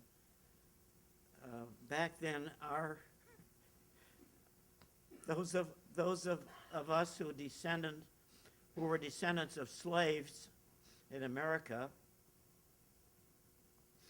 were called colored, descendants of the Negro race, or 5 races. Okay. In later years, much later, back in when all these hippies and all this other stuff, when everybody, you're such and such, you're such and such hyphenated American, and so forth and so forth. Then we became black. And I'm saying, come on, get real. You can see in the picture there, in our family, on the after side of the family, blue eyes, blonde hair. Okay? Blue eyes and blonde hair. And you're saying, you are black? Come on. Come on. You're darker skinned than any one of us. And we are of the dark skin race. But that's the way it was then. You know, okay, there was segregation, but not as pronounced as it was in the South, from whence our families emanated, okay? It was overt. It was right out in front, okay? Right out in front. Colored, white, so forth and so on, okay? Today, it is covert. Same thing exists, but it's under the table. Okay? And I know, I live for 90 years. I know all about this. Okay? Some of you people are perhaps hearing about it for the first time from me. I've been aware of it for a long time. Remember, there are a lot of centuries before that passed it on. And I remember what was passed on. Anyway, since all I was ever taught was go to school and you learn, and you're just as good as they are, okay? That's all I ever knew. So nobody ever said to me, to my face, okay, that you can't do such and such, because I didn't believe it. Even my mother said, you'll never be. I said, Mother, I'm skilled. I'm well skilled in lifeguarding and swimming and so forth now. Took the test and I passed. Went on the crew. Okay. Then went on a county crew. So I was on the city and the LA City and LA County at the same time. Okay. Probably, I find out later, the first white or black that was ever on the city and the county crew at the same time and had guarded on every beach in Los Angeles County. I lifeguarded on every beach from Zuma Beach on the north to Cabrillo Beach on the south at the foot of the breakwater in Los Angeles Harbor. Okay? At that time, the only one that could say that they'd guarded on every beach in LA City and County. Okay? Now, since that time, yes, there were others that said the same thing because the county took over all of the beaches. So, yeah, there are county lifeguards. Sure, you guard on every beach. But I guarded on every beach when there were distinct cities and counties. Okay? Well, anyway, ask about the lifeguarding. That's how I became a lifeguard. And I guarded during the war because the draft board said to me, I face, John Tabor, you stay in school, okay? Your deferment is, God, I don't even remember what they were, A, B, C, and so forth. E was if you're physically something. I had a deferment for schooling. They said to me personally, you stay in school, okay? You're going to be a medical doctor. We're going to need you when the boys come back from the war, if and when they come back, okay? You stay in school. So I was in school, attending classes. I was teaching the lab sessions in anatomy, physiology, and zoology at SC. I was Coast Guarding. I was in the Coast Guard Temporary Reserve. I was lifeguarding. And I was longshoring, okay? All of this time during the war. When December 7th, 1941 occurred, I was at La Sierra College, my third year of college, preparing to go to Loma Linda School of Medicine. Okay, there were only 3 schools of medicine in the state of California at that time. University of California at Berkeley, Stanford University at Palo Alto, Loma Linda College of Medical Evangelists at Loma Linda, Riverside, San Bernardino County, and USC. And USC was a B school, and the others were all A-rated, okay? USC was a Methodist school, and I was born in a Catholic family, okay?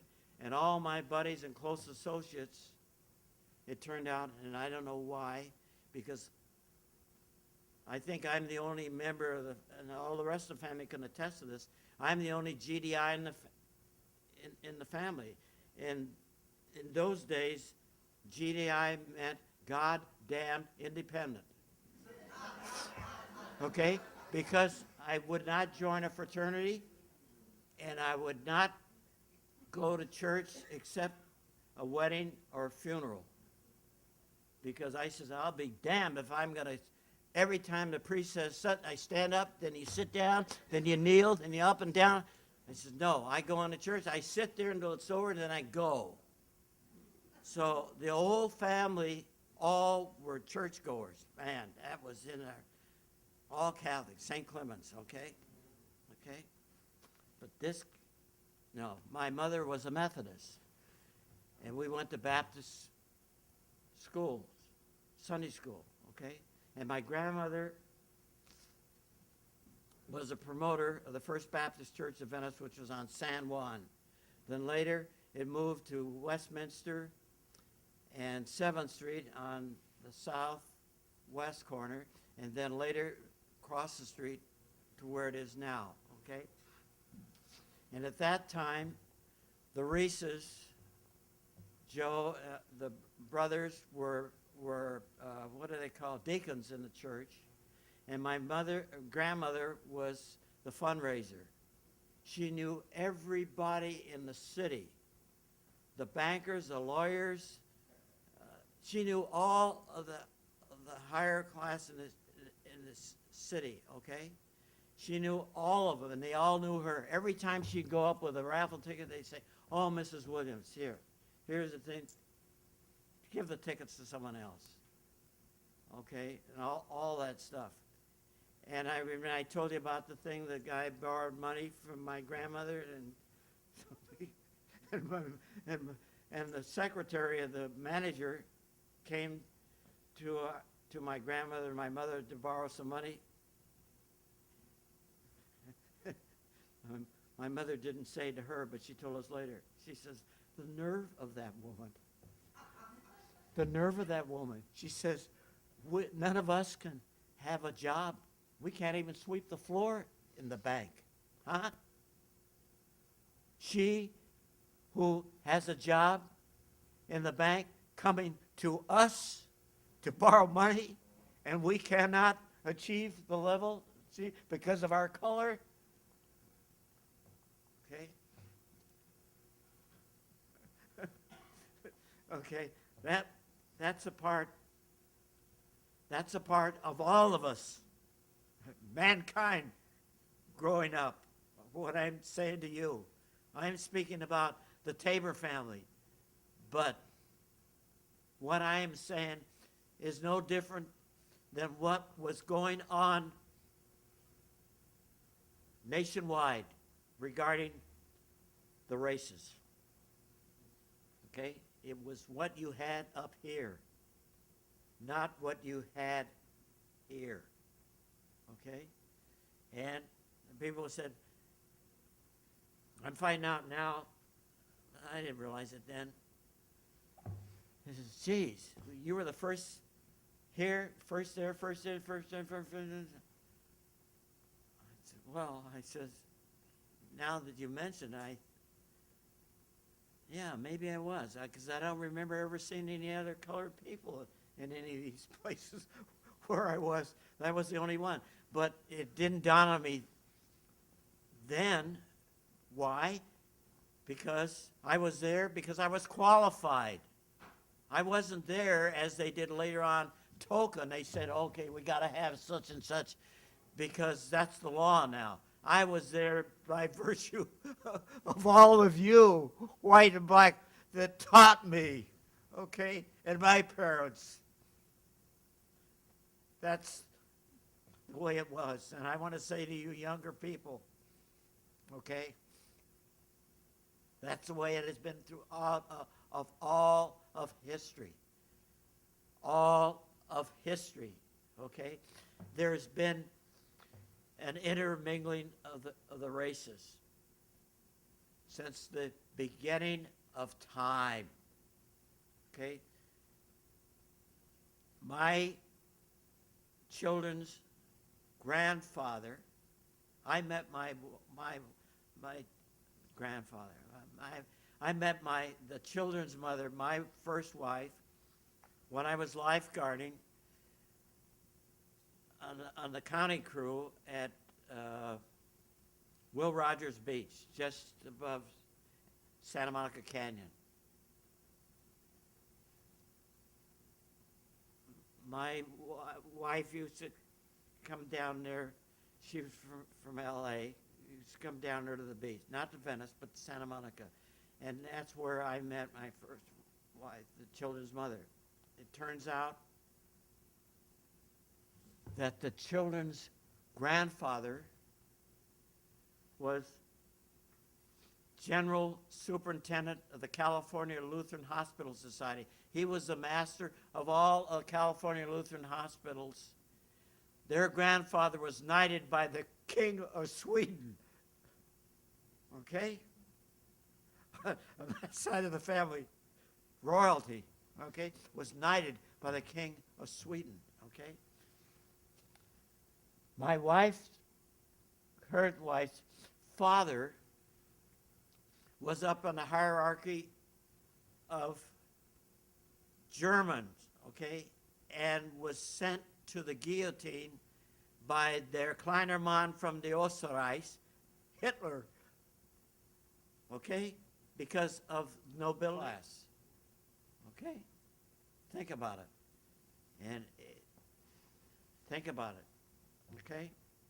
John Quincy, we have to end pretty soon. So are there any last memories that you would like to leave us with tonight? I hope you all have a long life.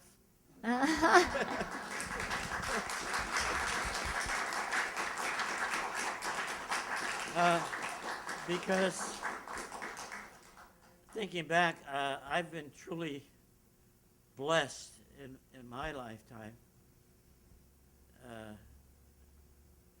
Truly blessed, and not of anything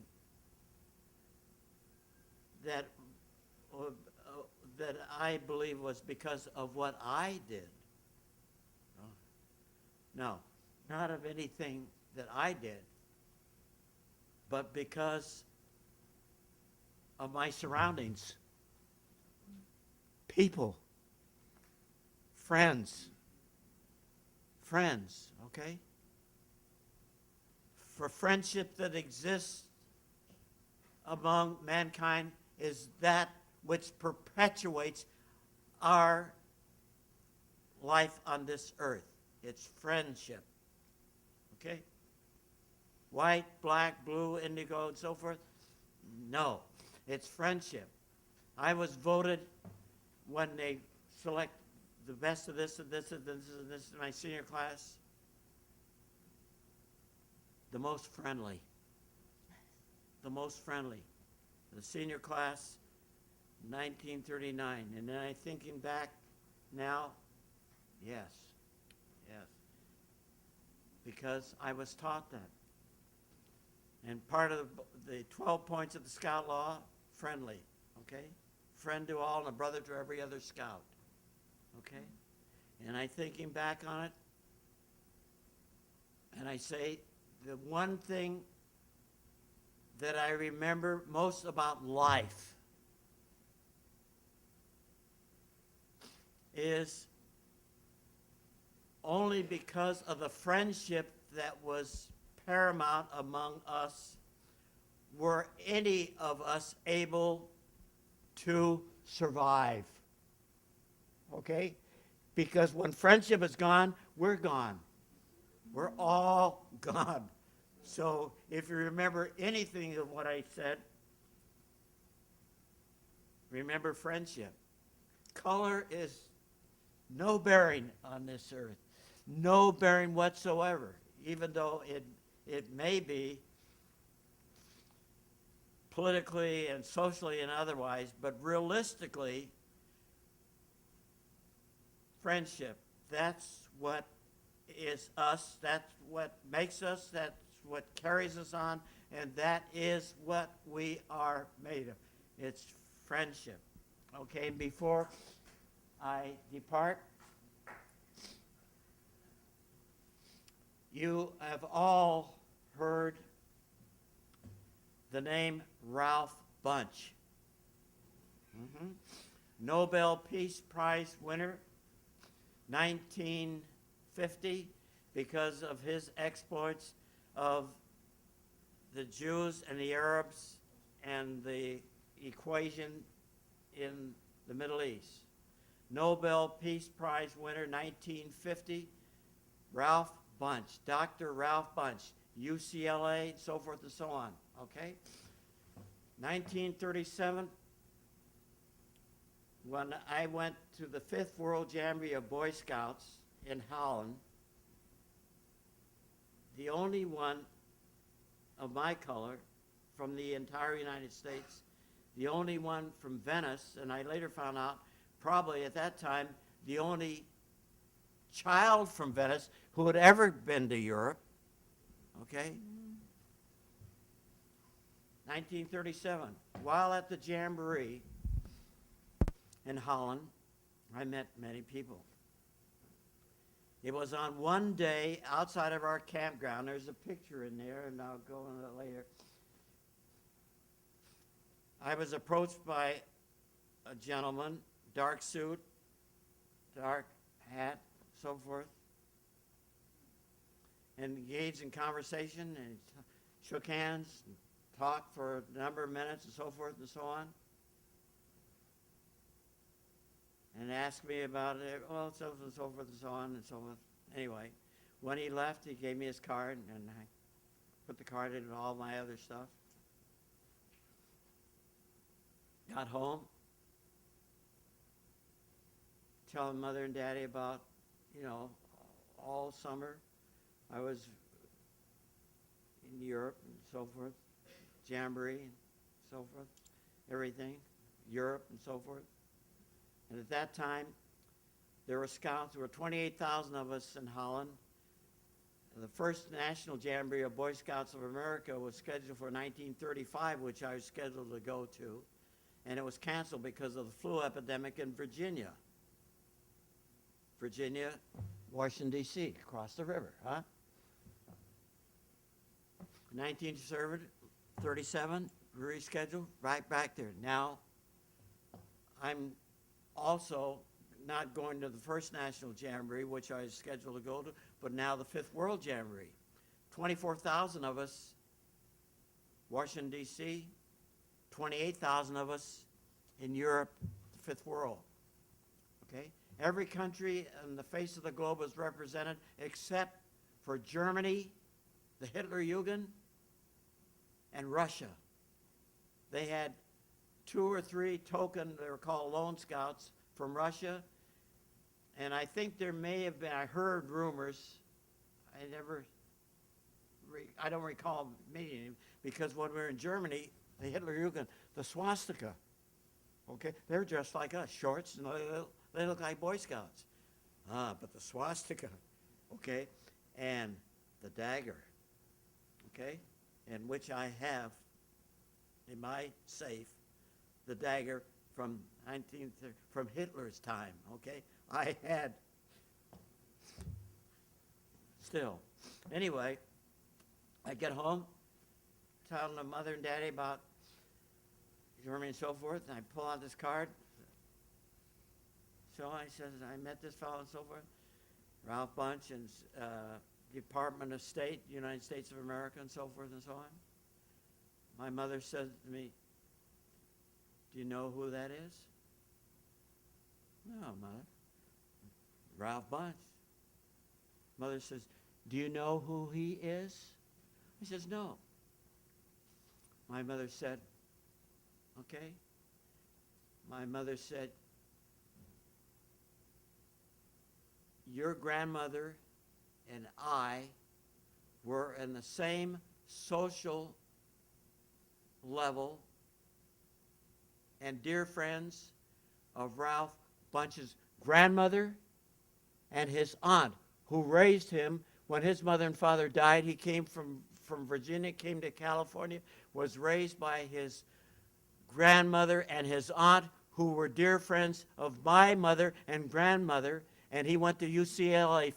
And here, 1937, we meet. Neither knew of the other. And when I got back later on, anyway, a few years ago, we went to Germany again. Well, we were in Germany 2 and 3 times, 4 times a year for years and years, because we represented U.S. companies in Germany. So we were there, back-to-back shows and so forth. And of course, with their family. On their sister's 80th birthday, we were in Germany, and I said, well, we're going to stay for a while instead of going back and coming back for the next show. So I said, let's go back and go through Europe where I traveled in 1937, okay? So I said, let's start in reverse. We go to Holland, where the Jamboree was held. So we go to Holland, go back to that, and of course it's all fields and cows and so forth, tulips. No more windmills. That's way back now, solar and all the sophisticated stuff. Anyway, tulip garden still. Anyway, we go there, so I go in a place, a railroad station, it's now a cafe, go across the street. And I walk and I said, well, is there anyone around here who would be up in their 80s and were here or would remember the Jamboree in 1937? The man says yes. There's a lady here who was here then and has all the records, but she has had a death in the family and will be back in 2 days. Will you be here? How long are you going to be here? I said, as long as it takes.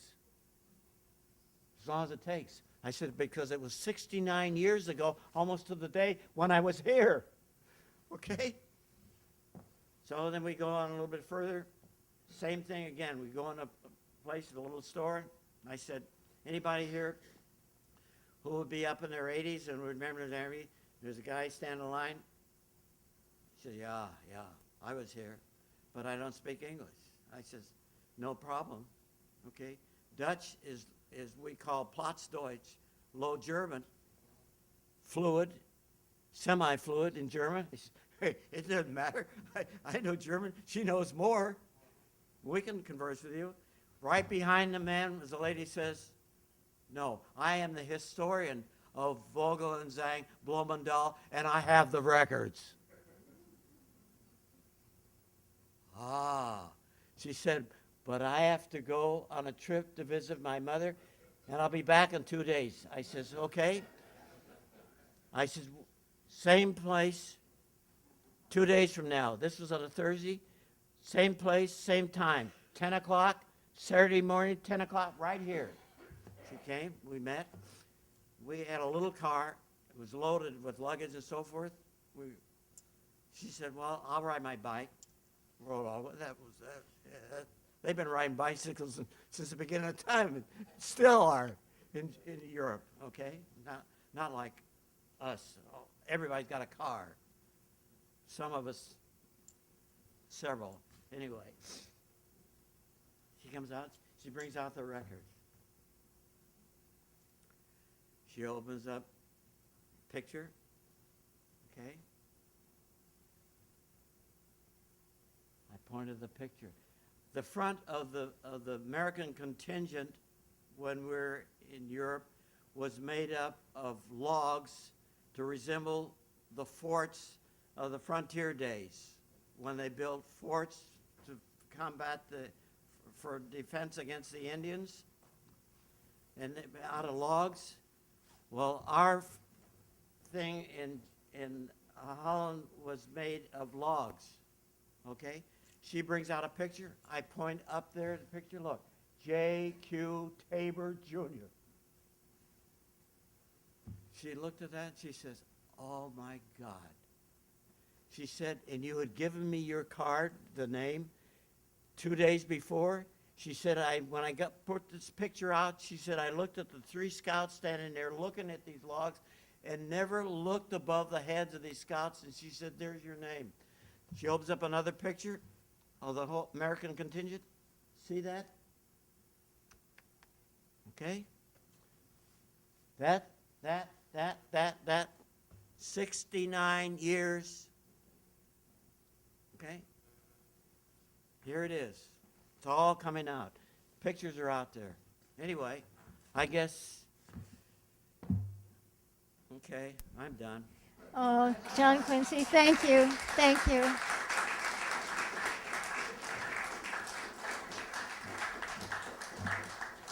I'm not through, however. Hey, I'm still only 90 years young. Thank you. And congratulations. And thank you, everybody. And thank you to the Tabor family. Good night.